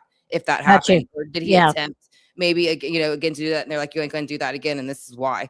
And right. So he could do better than to do that, because you think about it, if this was planned out, like a lot of us feel to a certain extent, they had to kind of make him know, you can't do this, you can't do this, because they had to keep him following the line so that they could keep all the evidence in line, like Chris was saying, so they had to make sure he didn't step out of that. Right. Yeah, I get what you're saying. Totally. Yeah. Yeah, but I get what you're saying too. Yeah. So definitely both ways. What did the pendulum and tarot cards say about Sebastian's case and stepfather? I mean, I got that it was planned and that, at least 5 people executed it like at least know about it altogether. I Mhm. think Chris Proudfoot's family, like allegedly, in my opinion, kind of took part on it. But only because again he gets so upset when anybody says anything about his family at all. Yeah. So it's just a Yeah. little bit too much of a reaction. So yeah, for me, I feel like his mother, probably I think it's people say it's his stepfather and possibly his sister, just because she threw her 2 Yeah. cents in there about putting She that did. stuff online, and she saw him and he was so happy and he was just fine. Well, now I think you did it too. So I'm Well, glad you threw your 2 cents in. And then she said we were afraid he got in the back of somebody's car and went to sleep, and they took him to work and they didn't know it. Yeah, that's ridiculous. Yeah, That's is. what I'm saying. They're trying to make you think right there. Like he doesn't have Yeah. enough sense to not crawl into somebody's car and just Yeah. fall asleep. Yeah. That's what For I'm saying. me, But For me, I believe I follow along what Megan said, except for I think CP was in the house that night and he wasn't supposed to be, and I think Sebastian confronted him and it turned into a altercation and he fell, and I believe I think he pushed him down and hurt him, and I think he hit his head. yeah. That's Yeah, my and I opinion. lean a little bit more towards I kind of feel like they had somebody help get him out of there, like it was Oh, pre-planned, yeah. because she said the weeks before. When she said the weeks before, I said, okay, they planned that weeks before, so that couldn't have been an Yeah, I do accident. believe it was planned. So like, yeah, Yeah. I get but when you tell me your theory, I go with your theory. So that's what I'm saying. Tammie and I have completely different theories, really, on what Yeah. happened with Sebastian. I think Yeah. that they planned it and executed it with other people, had him come get him. In my opinion, Tammie thinks it was more of an accident in the moment. So Yeah. But yeah, either way, they're guilty, in my opinion. Because I don't do the spirit box, but I do. Megan, we're Yeah. mediums and we hear things when we're doing cards and stuff. And I hear he wasn't supposed to be there. I've heard that Yeah. several times when I've done Right. my reading. So Yeah. so I do think he was there the whole time still. Like, for me, for some reason, I don't know. You think he was there because it was planned? Yeah, I think he was, but I think he was coming and hanging out that whole time when he wasn't supposed to be there anyway. Right. So. Yeah, he wasn't. I just think he there. happened to come like he just happened to not be there whenever, But I think he planned it in the sense of like, I'm gonna head back. This is what we're doing. Meet me in the common area at 3 a.m. Yeah. That's in my opinion. That's what I think that was about. But yeah, I still think he was there the days leading up to it, off and on too at certain times. And I don't think he was supposed to be there because I think he had been told he not couldn't to be there. Yeah, for like however period of a time it is that they tell it's you. Usually 30 days. Okay. So he shouldn't have been there for 30 days. Yeah. And that would have been, and they do say that too. He makes, in Nancy Grace's interview when we watched it, he did say, well, I didn't, because she said, when was the last time you were there or something like that? And he answers, he says the day Sebastian went missing. He said February 26th. And that's not what she asked. She does correct him. She's like, that's not how I asked it, kind of. And then he rewords it again. But what she was asking was like, when were you there the last time? He wouldn't answer when was the last time he was there before the 26th, because he wasn't supposed to be there.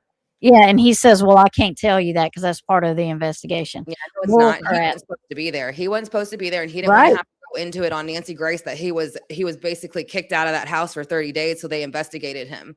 Yeah. And I think the reason that they didn't pick his scent up is because he was carried out of there. Mm-hmm. Yeah. In my opinion. I believe Michelle and Kylie had the picture, or Michelle had sent us pictures where it looks like it was kind of like, it was like a board with like wheels. I can't think of what's called off the top of my head, but like kind of like a rolling board. Yeah, and that's what they were saying, that it could have been something that they used. It looked like something that could have been on the property at one point. So, and that would have been a way to get him from one side to the other without touching the ground. So. Yeah, Kylie, I can't see him leaving it either, but I think he was told to, and he didn't. I think because he's not going to let you tell him what to do, right? He's not going to have anybody tell him what to do, and I think I just keep hearing he wasn't supposed to be there. Yeah. Okay. I'm a little bit behind, I think, in there. Okay. No, that's okay. And so that's just my opinion on, and like Megan said, we both see it differently, but sometimes it's weird because me and Megan will do a reading and she gets parts of it and I get parts of it. Yeah. And then we go back and it ends up being her part and my part together. Yeah. It ends up being. Well, it's like how you interpret it too. You get like the Yeah. message, you interpret it the best you can. You know, I Right. mean, it just depends on Right. how you get it, and not every time you get it, it's the same. So Yeah. just And you depends. have a reading, so I don't Mhm. know if anybody wants to find Megan's reading and drop it in the chat, and then I have Yeah. reading on Sebastian. Y'all can find it and drop it in chat if y'all want to Yeah. go and look at them, Mhm. and see our views on them.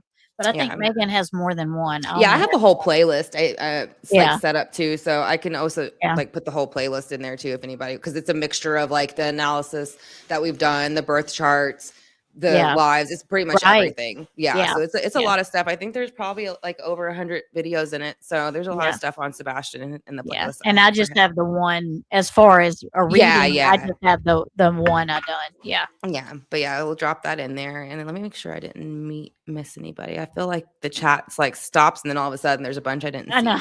Last night So- we couldn't keep up with chat, so we apologize if you were here last night and we could not keep up with chat. It was kind of moving pretty quick. Yeah, I should have went in there and slowed that one down too. I didn't even forgot to think of say it. anything. Yeah, I didn't think. That's what I said. I'm horrible about. That's what I'm saying. I'm trying to remember like the clip it stuff, so it'll probably clip this Mhm. since I just said it.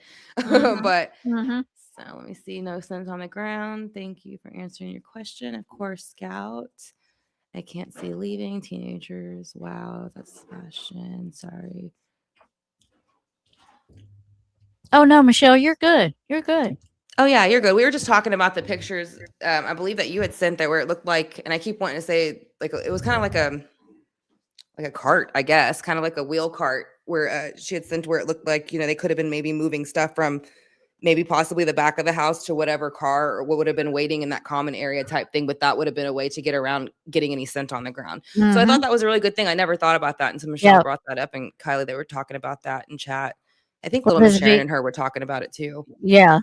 Because Chris Proudfoot, he made the comment that his wireless from his truck pinged, but Right. that he was the only one that had the password and could sign into it.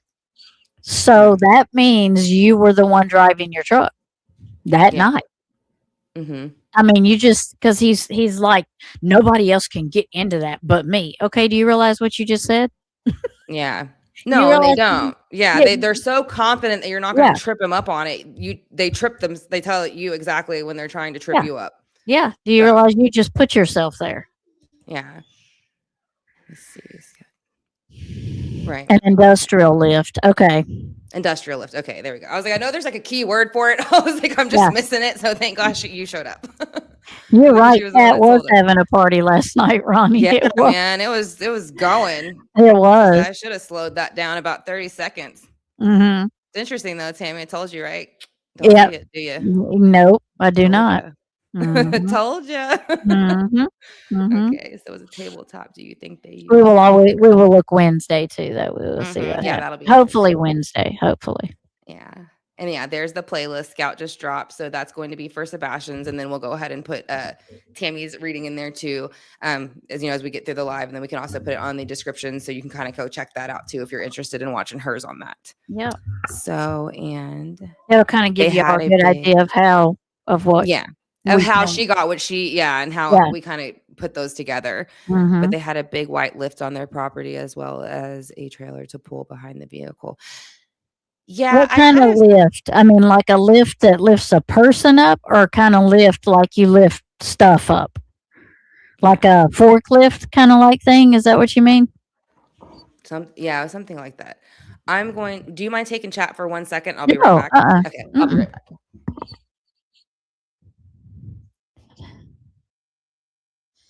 Was it like one of those lifts that he would take with him, or was it like a lift she would use?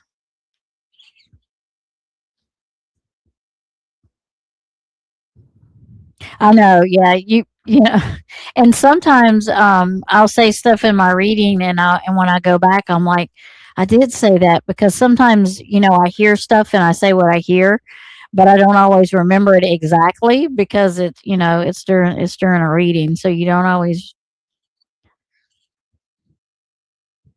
Like a cherry picker. That's what I was wondering. Is it like that, or was implied in pics is giving me idea that any evidence was made to not make contact with. Oh yeah, absolutely, absolutely. That's why they can't pick him up, his scent up. Cherry picker. There you go. There was a lift to get above the garage. Okay.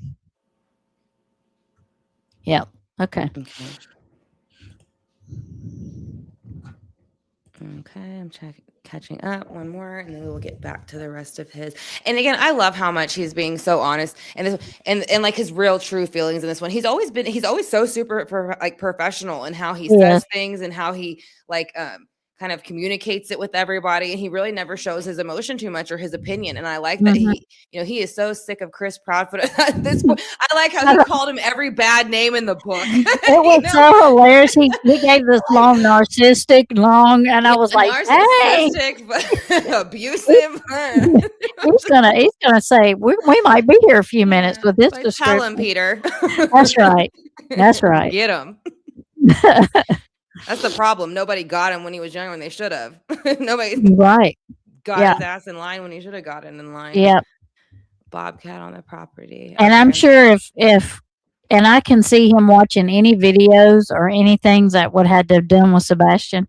If he watched this one, he probably was not happy. Oh yeah, this is probably something that would motivate him to get onto these big pages and run his mouth the way he did, you know.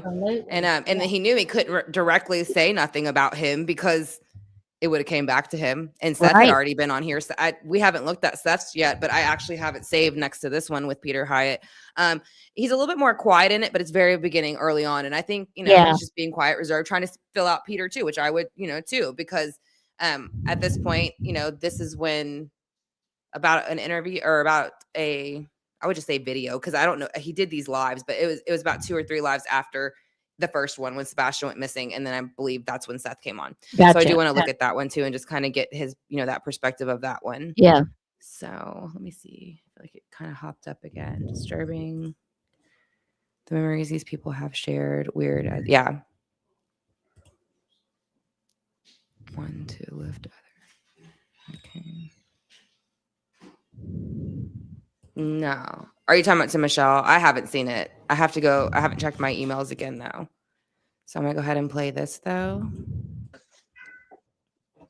Again, a lot of the questions are going to be, I don't know.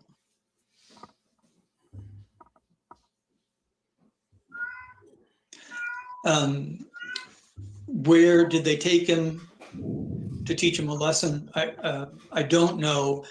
I don't think they took him anywhere. I think that long phone call may have been, hey, he didn't come back. He didn't come back. Well, just wait. He's got to learn. He's got to learn. This guy thinks he's a tough guy, meaning the stepfather.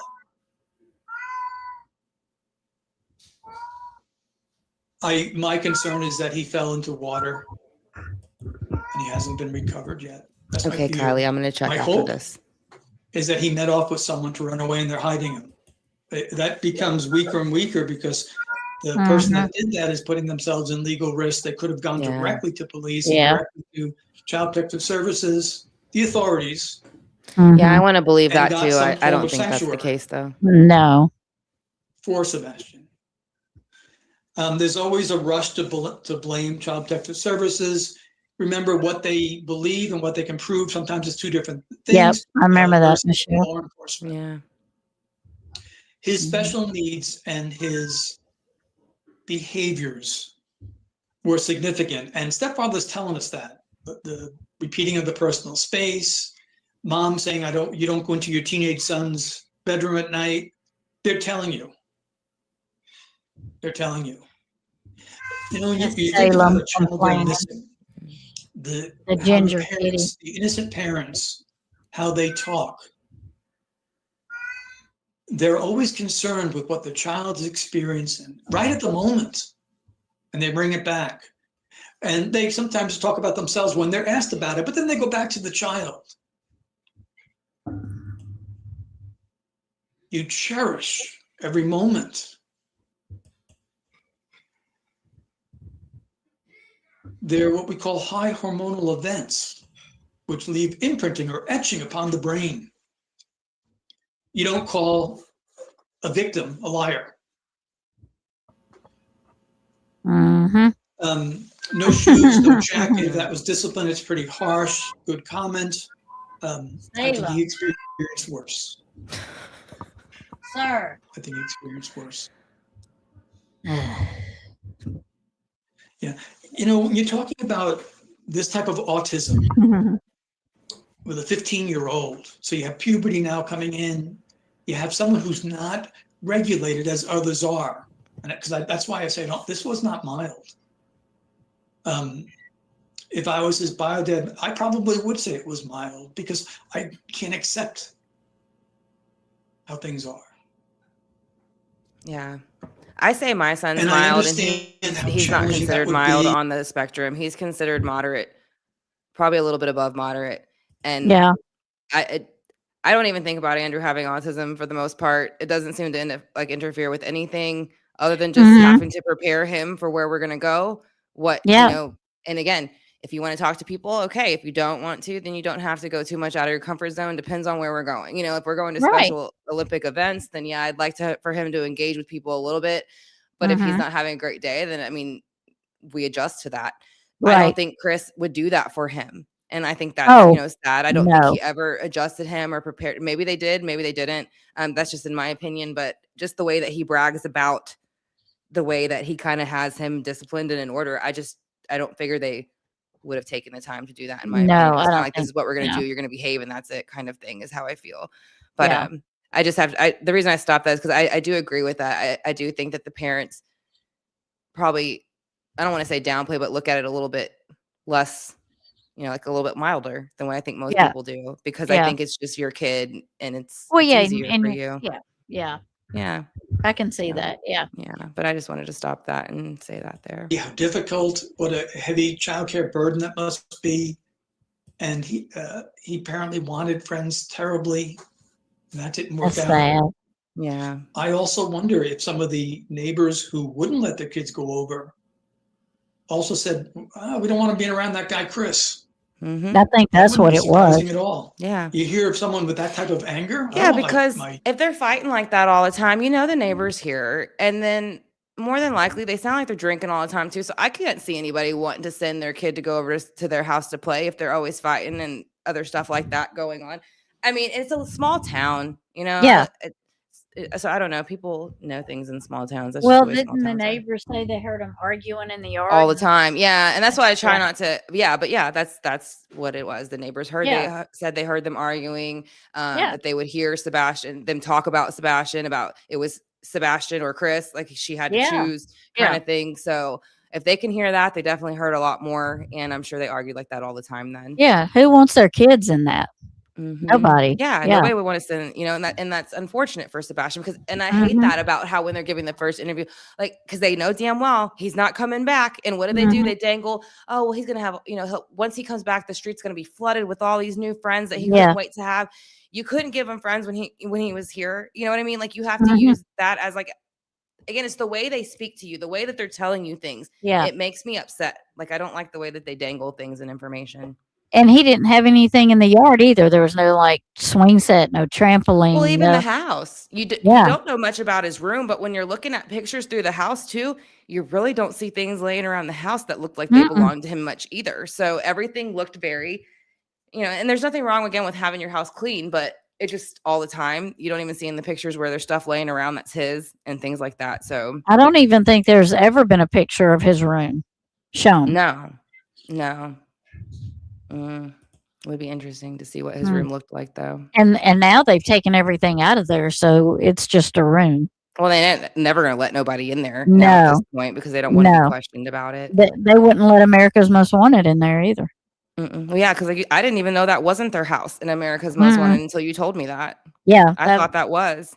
No, Chris wouldn't let them in. They went an hour away to a B&B, I think, and did it. And I think they did that because they didn't want them to even ask to go back and follow them. Because I would have asked, I'd have been like, well, can we follow you back? And to see what they say. And so they probably did that on purpose so that they couldn't. And they couldn't show him his room because it wasn't his room no more. They had then pulled everything out and it was just a room. It had nothing of Sebastian was there. Yeah. They couldn't show him that. Yeah. Because then they would be like, well, we went to see his room and there's nothing in there. Yeah. So they couldn't have that. So. Right. And then, yeah, in that first interview, she did say that, you're not in trouble, Yeah. come back home and everything's fine. And so, yeah, right away, that was a constant phrase in there. You're in trouble, Yep. and so, but that too. So I don't know. That was upsetting. And I Yeah. think that was just kind of some of the things that he's saying about the interview that he just couldn't stand about them too. Mm-hmm. Because that's not something, again, you would think to say in that kind of situation. Right. Did not look kid friendly. No, it didn't look kid friendly. It looked like there was just adults there. That's what I took when I looked at the house. Because even if he was 15, it doesn't matter. Andrew's stuff is around the place. He's 18, So, and Connor's stuff is everywhere too. So Mm-hmm. I don't know. I just can't see not having anything on the tables, on the walls, no artwork, no picture. Like, I don't know. It was weird to me. Mm-hmm. And that's how they didn't want him around the house. And he probably wasn't allowed to just wander around either, roam around. He probably had to certain areas he had to stay to, in my opinion. Kylie, 100%, most probably. It's just way too home and garden. I mean, it's not even home and garden, but it's way too perfect, looking all the time. Yeah, that's what I'm saying. That's not a house. That's not a house where a kid's allowed to roam around, go into the kitchen, leave something laying somewhere. So yeah. And then she makes the comment about, fun fact, I cooked that day again. So, she never cooks for him. Mm-hmm. And I don't know why that would be a fun fact of anything that happened that day. So again, stupid thing to say. When they say smooth brained, like they have no lines in their brain. So they're just real smooth brain, not very smart. Well, she said spaghetti pancakes. Google it. Yeah. So you mean a funnel cake? Yeah. So strange to not let anyone in his room. Yeah, I would want this is his. I would want to show people his room because it gets to know him. You get to know him, and then you want to help him. I don't know. So that's what that's why I talk about Chris Madonna and Summer's case, and I thank God every day in her case that Candace let him in there, because if it wasn't for him, none of us would have seen how Summer lived. Yeah. He is the only one that was allowed in that house that put it out for us to see how Summer lived in the basement. Right. Now, there was other creators in there, but they never, I don't know if they recorded it or anything, but because of him, we seen how Summer lived, and it kind of explained a lot of things. Yeah. And then with Summers, I never saw it, but from what I understood, it was really dirty and dingy and things like that. And so I guess it goes to show you the polar opposite ends of these situations too. And I think that's why he uses the example of this so much, Summers, it was neglectful, and you could walk in and see that. And it's something that should have been seen, with Sebastian, it was sterile. It was clinical, anal looking at home, so the complete opposite of what you would have expected. But they both went missing the way they went missing in the same state. Not that far 50 away. 50 miles apart. 50 miles, and they both have CPS reports on them. Yeah, too many, way too many too. Yeah. So not just we got one, we're gonna come and investigate what's going on. No, you've had one after another, after another, after another. Yeah. So, let me see. Seth gave us the only insight into his living conditions. Yeah. Yeah. And that's what I loved about it. How he showed us his room on America's Most Wanted. And I just love that everything's still there and that he's so willing to show everybody. Yeah. And that's why Chris and him couldn't show him his room there, because it's not his room. It's probably bed and dresser, or if we're lucky, and just a room, just a spare room now is probably what it is. Yeah. Summer was mistreated like a slave to her parents. Yeah. Mm-hmm. Yeah, I think they just used Sebastian to pick up and do the things they didn't want to do. And then she makes the comments about, again, like I said, the food. So, she didn't really cook for him much. That she didn't do things like that much. Right. And from what I understood, he let himself in from school. He'd walk home and let himself in. The code. Mm-hmm. So. Mm-hmm. Yeah, military leave. Yeah, and my husband's retired Marine, 23 years. And we didn't even keep our house that immaculate, because I had two teenage girls two girls growing up. Right. And you know how it is. And they played every sport, soccer, yeah, softball, ran track, was on the swim team. So our house had always had people in it, kids in it, running in and out. And we had to keep it clean. There was a certain field. I mean, we field day every weekend. We field day, but we didn't. It wasn't.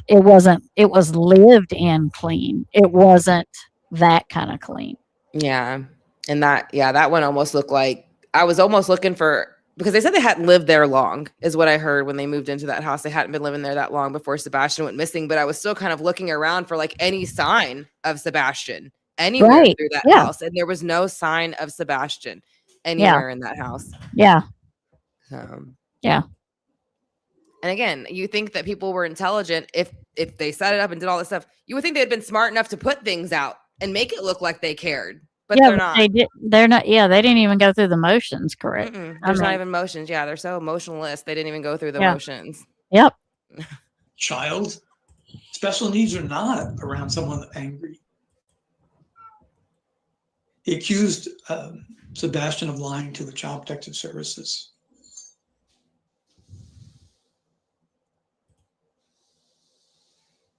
Yeah, regarding the neighbors, I think he was very isolated, and that could have been up. The description of the autism, I think, is, there's an expectation that loving parents will minimize because it's very hard to accept. He had struggles. Blessing. I wish for immediate legislation to protect children from. So wait, he did walk home from his school bus. They say he wouldn't know. That's what I'm saying. They tell you that he'd walk home and he could get himself into school, but then they also tell you he can't get home on his own. Right. If he were to try to find his way home because he's missing. So they can't even keep the story straight with how he got to school, how he got home from school, if he would be able to find his way home, if he was missing. Because if he could find his way home from school and get himself in, why couldn't he find his way back? And he knew he had a code to go by. Yeah, well, they changed that code on him. Yeah, they changed it. But but yeah. I mean, if he couldn't find his way home, he definitely couldn't remember a code, according to them. But he would get off the bus and walk home and use the code and get in the house. Yeah. Yeah, and I think there's no dishes because it's like, even if Sebastian used it, and that just shows you what a well-behaved kid he was. Probably washed his dishes, put it away right away. Probably even dried it off and put it away right away. Because I could see Chris being so anal and just do what I say, that he would be like, well, once you're done washing your dishes, you dry it off and you put it up too. So he was probably doing that too. So there's probably nothing ever left out. Yeah. Yeah. Ronnie lived in clean. Yeah. Yeah. Yeah. Yeah. I used to try to keep things clean, and I finally just started doing it to where it's like, okay, we're going to have like things around the borders of the room. Keep everything around, like out of the middle of the room. That's all. As long as the middle of the room is clean, just keep everything to the sides the best you can. You knew when you walked in my house, there was 2 girls in there. I mean, 3, if you counted me, you knew but everything was clean. There were no dishes in the sink all the time. The floors were clean, and we were a military family too. So for her to have it that sterile is just like, yeah, that's past. I was in military. Yeah. That's like control abuse issues at that point. The way that he's using it in this situation, in my opinion. Well, that's take a quarter into your bedroom and bounce it off the bed and see if it bounces. That's how military that is. Yeah. Let's see. Yes, smart enough to do all the things, but right. And I do agree with him. I think the bathroom, if there was any issues, it's because he was so scared in that situation and his anxiety was so high. If it was happening, I think that's why he didn't have to wear them at Seth's house, because Seth didn't make him feel that way. Yeah. Yeah. Very neat and very clean. But she was, but not like that. Yeah. No, that's to the sterile. That's like, do you even live there? I mean, what do you do? Go in and sleep and get up? Is that, and they probably had Sebastian doing it. That was what I was saying about it. It's because I don't see the 2 of them cleaning like that. They were both supposed to be at work all day long. So they probably had Sebastian keeping that house clean like that. So everything that you see, Sebastian was probably doing that. He probably was. Yeah. Yeah. Old poo pants up in his like big old crane. That's why he wants to talk about somebody else wearing one, because he probably has to wear one because he can't make it off that crane in time. Little man syndrome. Little man syndrome. Mm-hmm. Little poo pants, man. Control factor. Yeah. Yeah, like Summer shaving her hair. Yeah. Yeah. That's still, Yeah. even with the lice thing, I still didn't understand the say. I would have, like, my son got it once at my friend's house, and even though he had short hair, I still didn't shave most of it. I picked them out. Like one by one by one. You know, I wasn't going to shave his head. And that was part of jealousy too. Yeah, I think it was jealousy. I think she was jealous of how Summer looked. She did. Even though she was a child and a baby pretty much compared to her. But yeah, I think she was jealous of Summer being a pretty young girl. Yeah. It wasn't because Summer wanted her hair. She looks like a bulldog. She can't be a princess. Yeah. She can't be a princess and love to wear dresses and then want her hair shaved. Right. No, she wouldn't have wanted to do that. Whether she had a bunch of brothers or not. They made it sound like because she had a bunch of brothers, she was okay with being like tomboyish. And I don't see that from the pictures before they cut her hair. Even after they cut her hair off, she had a bow. Like, I want to say there was one where she has a bow over her head when it's shaved, right? Yeah. Even like with her bow? hair. Yeah, she does. Has a hair bow in her hair. Yeah. So that's the only thing she could do to make herself still feel like a girl because her jealous bulldog looking mama shaved her head. And when they said she wanted it shaved like her brothers had long hair. Mm-hmm. Yeah, the same time that she said, you know, it is like, come on. I mean, there's so much stuff that Don Wells drops. If you listen to the stuff he says, that it just makes you sick, just like this case. Yeah, there was one I watched where he gave an interview, and it was when he kept talking about her being in a hotel and stuff like that. Yeah. I was like, okay, that's a bit, that's creepy, you know. And I was wondering, you know, why he would have went down that route, and then, you know, you kind of gave your theory on that, and it was just it was disgusting. But just like when he's in the basement, he's like, I just think about him keeping her locked up in a basement and never gets going outside. Yeah, like you did. Yeah. Telling on himself. Yeah. And Kylie, I allegedly, you know, I had heard some of the neighbors said they didn't even know Sebastian lived there. And that's what I said. I don't remember how long they said he had moved in, and I'll need to look that up. So, you know, we can say how long it was before, you know, he went missing and he moved into that Stafford courthouse. But there was a few neighbors, to my knowledge, allegedly, who again said they didn't even know Sebastian lived there because that's how little they saw him. So, all right, let me go ahead and play this, and then I'm going to look through the rest of the. Is there anything you want to say, though, before I go ahead and start this? No, okay. Go ahead. All right. Okay. Predatory and abusive non-biological guardians. Laws don't stop that sort of thing.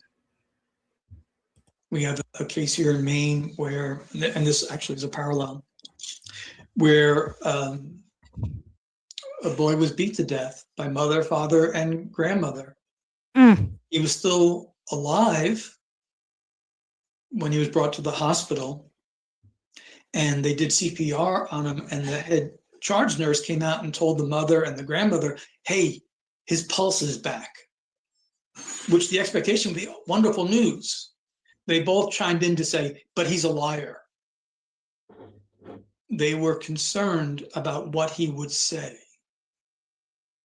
They're both charged with murder now, along with the father. But all the laws in the world, we have the same laws that protect you and I as parents and can be exploited by others. Can't be there 24/7. What we can do is enforce laws, and that would be a different type of solution. Chris is laughing. Great question. What does Chris's inappropriate laughing indicate? He is dismissive. He is very high-minded. He has a very high opinion of his own opinion.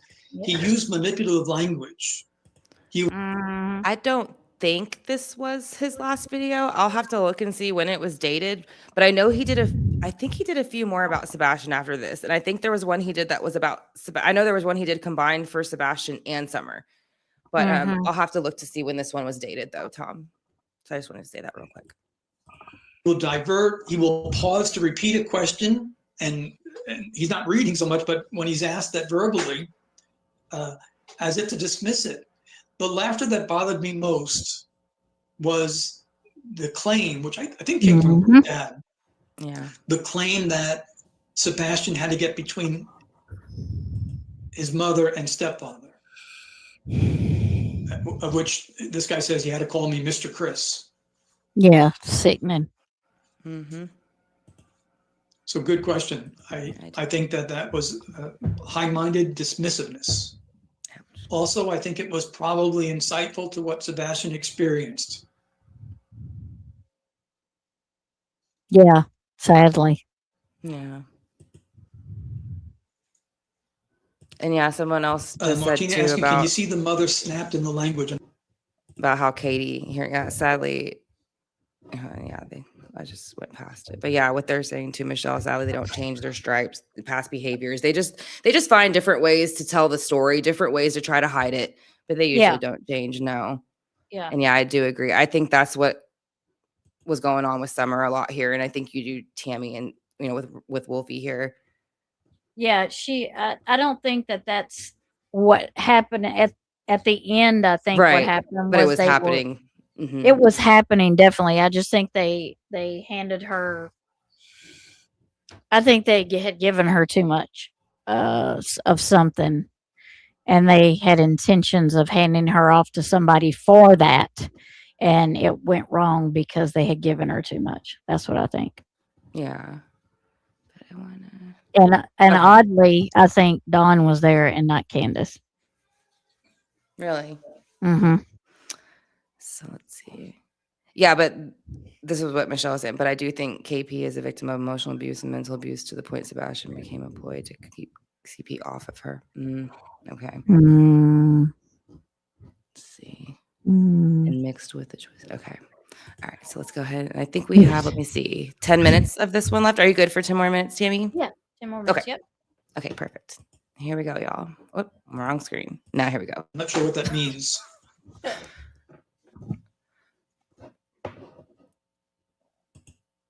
Oh, wait, did I? Yeah, I think there's quite a story to tell about New Mexico.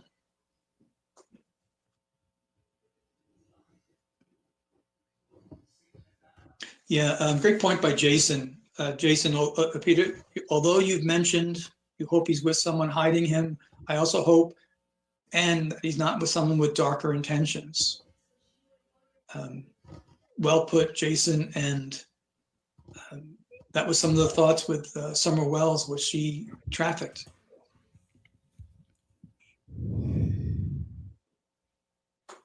Yeah, someone said it's very triggering to listen to him. He infuriates people.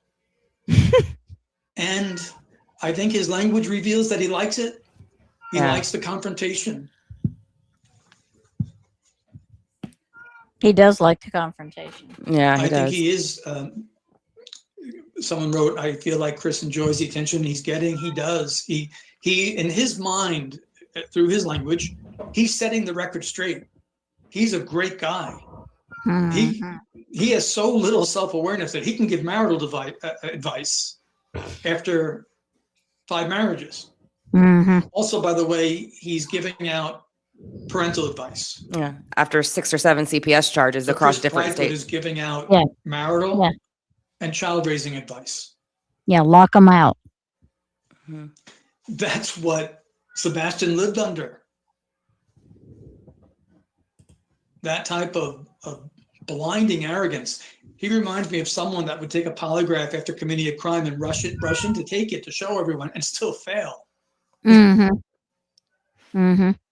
He hasn't taken one, by the way, I don't think. No. He said, tell me the time and place, and then said no. Yeah. So, and then that's when they lawyer up, is every time that they're asked to take something that matters or have a conversation that matters. Yeah. So, and Sebastian. Yeah. Let me see.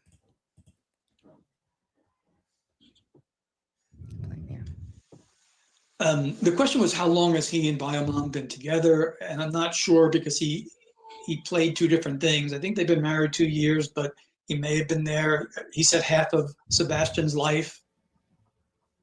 He's a hero in his own drama. This poor kiddo. If Sebastian is gone, it started when Mom met him. Yeah. And I'm not sure about Mom's own background. Yeah, he's the perfect parent, and all he cares about, his priority, is himself. if it was all about the child, he would have been out there immediately in front of the camera saying, here's his description, here's his behaviors, that sort of thing. Yeah, and I think someone said Katie walked on eggshells. It's a great description. I think that she's now allowed to speak more, which is helpful. But I think that she is likely a victim, and maybe she's made some very poor choices in the past as well, a patterned victim. Do I think the mother will eventually turn on the stepfather? I hope so. I hope so. But it would be, I think, in a sense, to her detriment. Because I think they were in this one together in terms of that knowing full. And I think that's important when he talks about her being a victim. And now it's like, and that's what happens with unhealed victims. When you don't deal with that, you become the abuser. You become the enabler, and that's what she's become. She is the abuser and the enabler, and the person who helped set it up. And it definitely doesn't make it right. Just because she was done that way, she doesn't mean it's okay for her to do it to someone else. Right. Or Yeah, to another. as a victim. Yeah, you break the cycle, you go get help, and then you heal yourself. Because if you don't heal yourself, again, you usually become some type of abuser or something like that on your own. And it's not, that doesn't make it okay, but you think in your brain, you've made it, it's okay, I was done that way, so. I don't even, and I think for her, I don't even think she thinks of it that way. I just think that she feels like, well, I dealt with it, I handle it, I'm fine, so he can too. That's what I'm saying. I think that's I grew up that way and I'm fine, and I was worse off, So I think she tells herself that shit a lot. Right. Yeah. To get her, so she can sleep through the night and do all this stuff. Absolutely. In addition to whatever else she does to help herself sleep through the night. How she does it, I don't know. I don't either. She does. Well, that they created that environment. Someone wrote, it's scary that Sebastian is having to wear pull-ups at age 15 at his mother's. And I agree, it is scary. Just something I don't find useful to talk about here now. Yeah. But yeah, in the very least, it's anxiety. Yeah. I think that when he publicly makes fun of Sebastian, can you imagine what it was like privately for this 15-year-old? Nope. Yeah, no, that's what who I'm saying. may really struggle with certain understandings.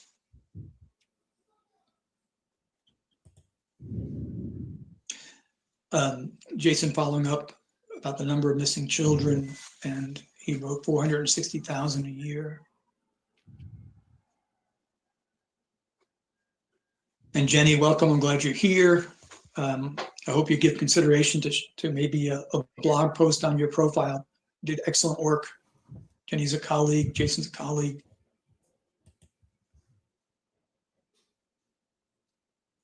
Yeah, I agree.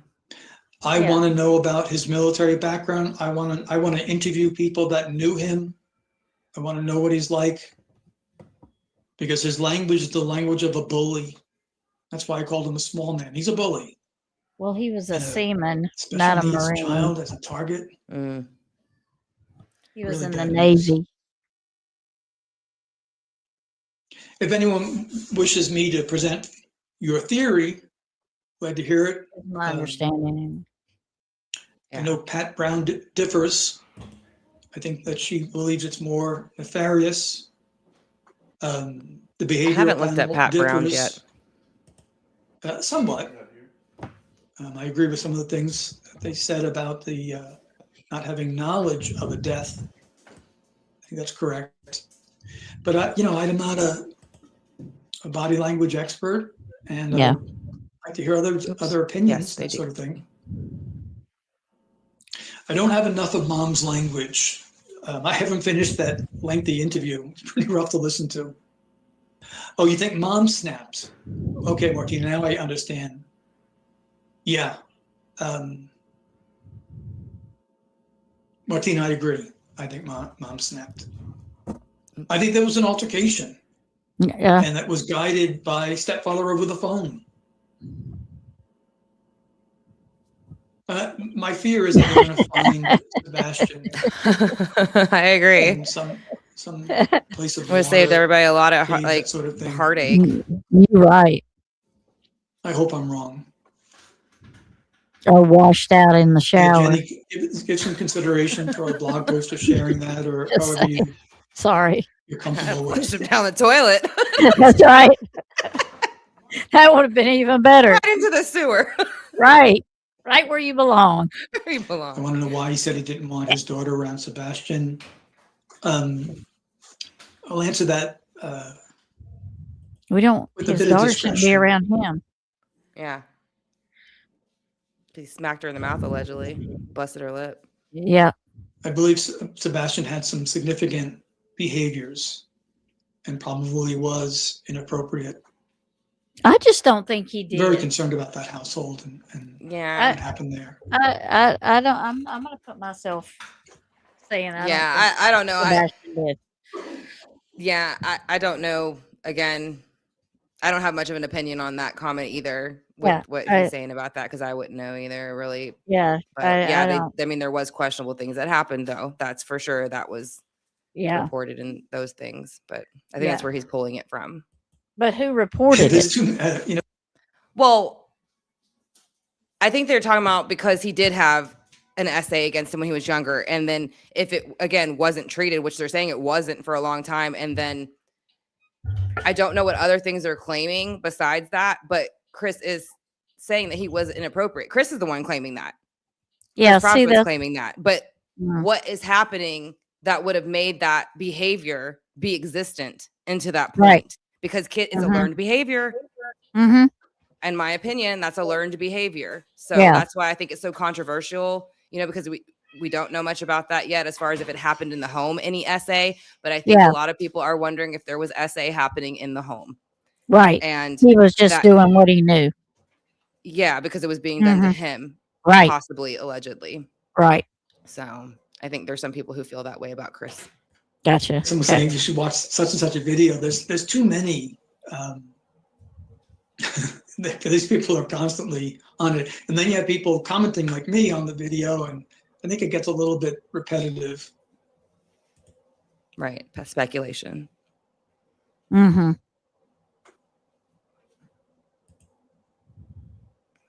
Interesting. Chris, Kind of like the admitted Duggars he right interacts there. with This Sebastian on comment. phone calls. What's going on in their house right now? Mm-hmm. What is the wildlife where Sebastian has gone missing? What's it like? Great question, Jason. I'm wondering about predation and potentially his Yeah. body being impacted, for sure.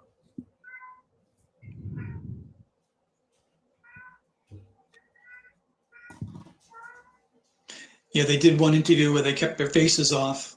I think that may have been a little bit because stepdad has some trouble controlling his emotions. He strikes me as someone with very poor impulse control. I would like to know if mother has Child Protective Services history, I'm sure. what accusations have been like. Yeah. And I'm curious of that. You never heard much about hers. Yeah, there could be some very ugly things beneath this all.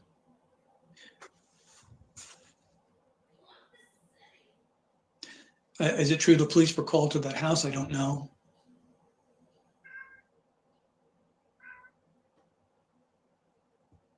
If I could say anything in closing to those who interview stepfather and mother,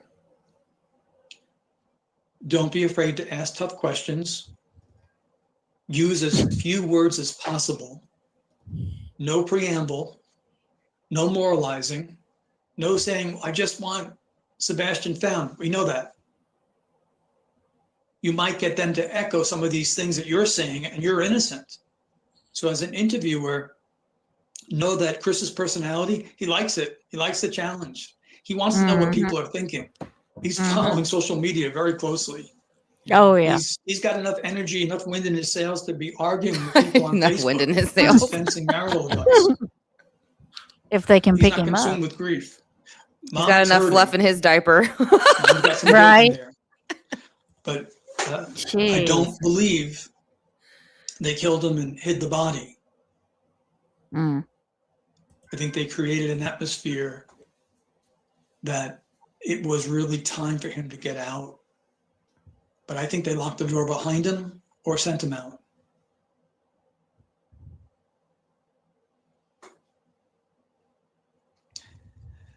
Given the machismo of the stepfather, I wouldn't be surprised if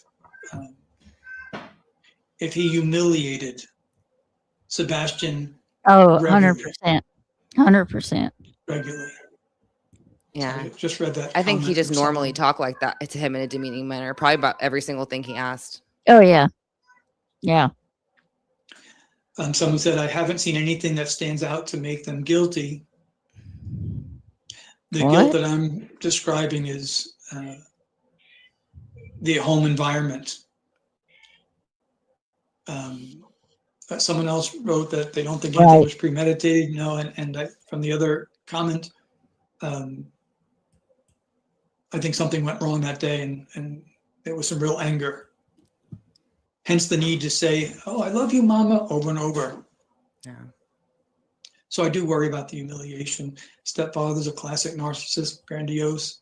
I agree. And you know, those of you that know my work, I don't like to be that strong. I say narcissistic as a description, but I've just seen it too often. Michelle, I agree. Yeah. Unfortunately. Sadly. Yeah. Well, all if you'd time. like, Yeah, so this I'll is the put end more. of it pretty much. Yeah. Right here. Yeah. So he's just kind of giving his outro here. But that's the Yeah. one that I wanted to share just because and this one again, you can very much tell his hate for Chris Proudfoot. Yeah. And if you watch his other, analysis that he does on other people, he doesn't talk about other people the way he talks about him. Yeah. So I just loved that, when I first watched this with him. And so I got sucked in and started watching all the other ones because I first found him from Mhm. Madeline McCann. But yeah, I really enjoyed Okay. his stuff. Yeah. But Yeah. Salem is is that. being very vocal tonight because Yes. he's up in the loft and he has unscrewed somehow they have knocked because I have a corner post and I Mhm. have a climbing rug on it so they can climb up and down from the Aw. loft to the ground. And Yeah. somehow he has loosened it and it's fell halfway. So now I have to So fix it. And he's panicking. He's like, Mom. he's up there griping because he cannot get down, but he Oh, no, can Mom. get down. He's got claws.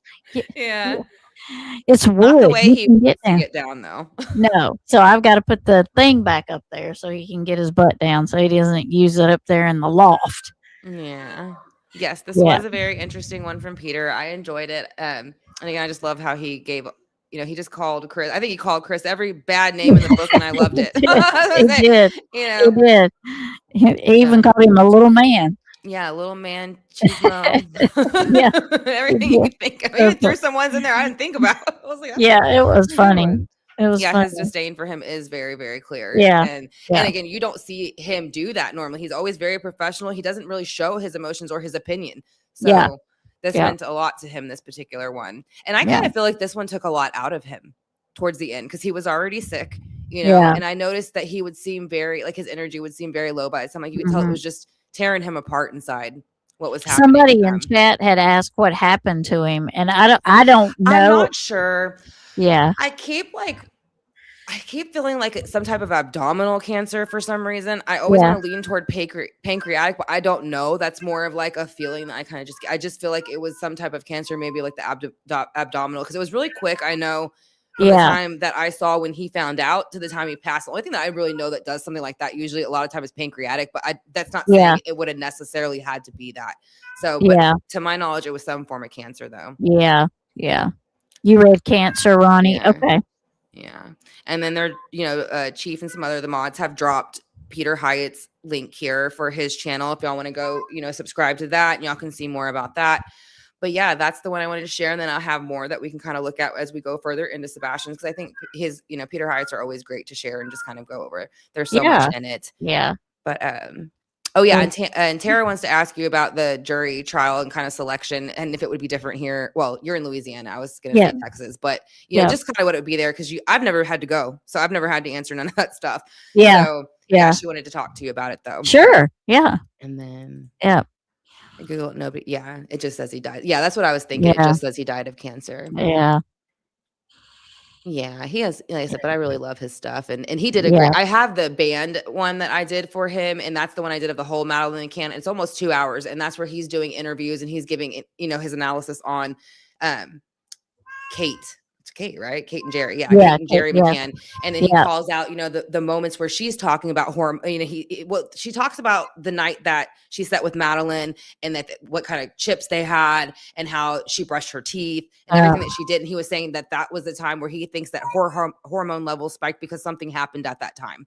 And so he goes into the moment and the parts that they're discussing in his interview of where he thinks that something had happened. See, now with Madeline McCann, I think it was an accident because of the stuff I've looked at.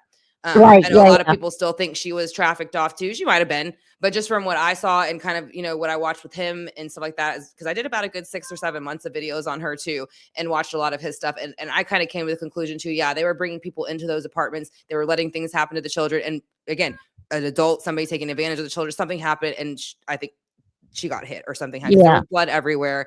Yeah. And yeah, they kind of showed how it could have went down. And I liked, again, it was a very good way to show it. Yeah. Yeah. But let's see. It was crap and all your videos here. Yeah, they're all very good. Thank you. Yeah. And I love his, and I try to incorporate his as much as I always can. Yeah. Yeah. So, but okay. Well, yeah. And then also before we go out again too, I don't know if y'all were here, if anybody wasn't here in the beginning, up in the, I believe it's the left corner for y'all. It might be the right, but it's the change.org QR code. That is for Sebastian Wayne Drake Rogers. I created that petition to go ahead and bring in new investigators, fresh eyes on his case, because we haven't had much movement or information since he's gone missing. And I know his father is trying to get that. Seth is. So I'm kind of hoping we can get, it's at 654 the last time I checked it. So I'd like to kind of go ahead and get it to almost 1,000 before we send it over to Sumner County. So if y'all can check that out, I'd greatly appreciate it. And then share, wherever you can and whoever you think might like to sign it too. So yes, there was a lot of blood for the McCann, and it was splattered. It was in the couch area, and it was all over the place. And I want to say, I'd have to go back and look now because it's been so long since I've done it, but I want to say there was DNA of someone else mixed in it too. I can't remember if it was unknown or if it was to a different person who was there, but it was two different kinds of DNA. Yeah. Yeah. And it was everywhere. Like when they had kind of lit it up, it looked like someone had been hit and it sprayed all over the place. Yeah. Like somebody fell and hit their head. And then they kept saying how they were taking turns going back and forth through all the apartments. Why? Yeah. Yeah. And that's what made me think they were quote unquote taking turns. Yeah. That's what I think they were doing. And then, there was another person that was at the table with the McCanns, and they said that they heard allegedly Jerry McCann and his friend making inappropriate comments about Madeline and things she would do and wouldn't do. So, and there was at least 1 to 2 people who said they heard that conversation, and that's where it kind of starting to tie back to where, they like Jerry's part of the Red Shoe Club and all that kind of stuff, which I believe he is. And I believe that's why Kate dresses with her hair and puts the bows in her hair. If you watch that first interview that she gives after Madeline's gone, she looks like a little girl with she wearing a bow in her hair. And she looks like she might as well be in a little girl's dress. Were you doing role playing? Yeah, role playing or something. Some perverted shit. Yeah, so that's what I got when I looked at it. Yeah, but it was great. And then I was thinking, do you think we should share the song, or do you think I should save it for next time? Go ahead. Okay, so I usually kind of get like a song that I like to play for Sebastian, and it's just because I enjoy it in the sense of like it seems to like when I did his readings and stuff. This was the song that I would get the most for him, and so I'm gonna go ahead and pull it up. But I just like it because it's sweet. It is sweet. It's a really sweet song, and just the video itself.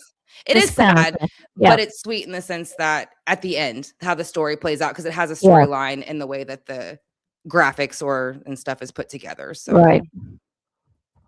And I did play it once back, so some of y'all might have seen it before, but I don't know. It keeps popping into my head, so I just feel like I need to share it again. It won't be on the replay, so if you watch the replay, I'm going to edit it out because it will be copyright written whenever it plays and it starts to upload. So I will delete it out. But since y'all are here, I do kind of want to go ahead and share it with y'all. So, birds. Okay. And it just reminds me of him and his dad. That's what this song reminds me. It reminds me of the song. When I think of it, it makes me think of his dad in a way of a connection to his dad. And so I think it's a beautiful song, and I just want to share it with y'all. So here we go. Let me pull it up on the share It's screen. got a lot of graphics, so pay attention to the graphics that are in it, and it'll kind of let you see why it really fits Sebastian. Great, but it's also the artwork that they put together for it that is a big. Yeah. And I didn't know it until I kept hearing the song, and when I went to pull up the video, oh my god, I bawled my eyes out. I mean, Tammie didn't understand a word I was saying. Like she was Yeah. Tammie, it's just the worst. But here we go, you guys. 1 second. All right, and then after it ends, y'all, we're just gonna head out too. So, again, thank you everyone for being here. I love y'all lots, and thank you, Tammie, also for being here. I truly appreciate. Oh, and did you want to drop about your live on Wednesday too before I play the video? Or We're gonna try to do it Wednesday, like 7:30, maybe earlier than that, maybe 7. And it's gonna be on Watts Island. We're going back to Watts Island. Okay, great. Ooh, I'm excited. I was ready to go back there. I was wondering. I was like, Tammie, when we going back to Watts Island? The train's gonna be leaving. Yeah, that's right. We're going back. Yes. And the name of this song is Birds, and it's by Imagine Dragons. So I can probably put it in the description too, in case anybody does, push replay and they want to watch it again. But let me see, just go through comments real quick and small things. Yeah. Okay. All right, y'all. So I'm gonna go ahead and play it, and I'll look through the comments and put y'all on screen as we go. So love you guys. Here we go.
Good night, y'all.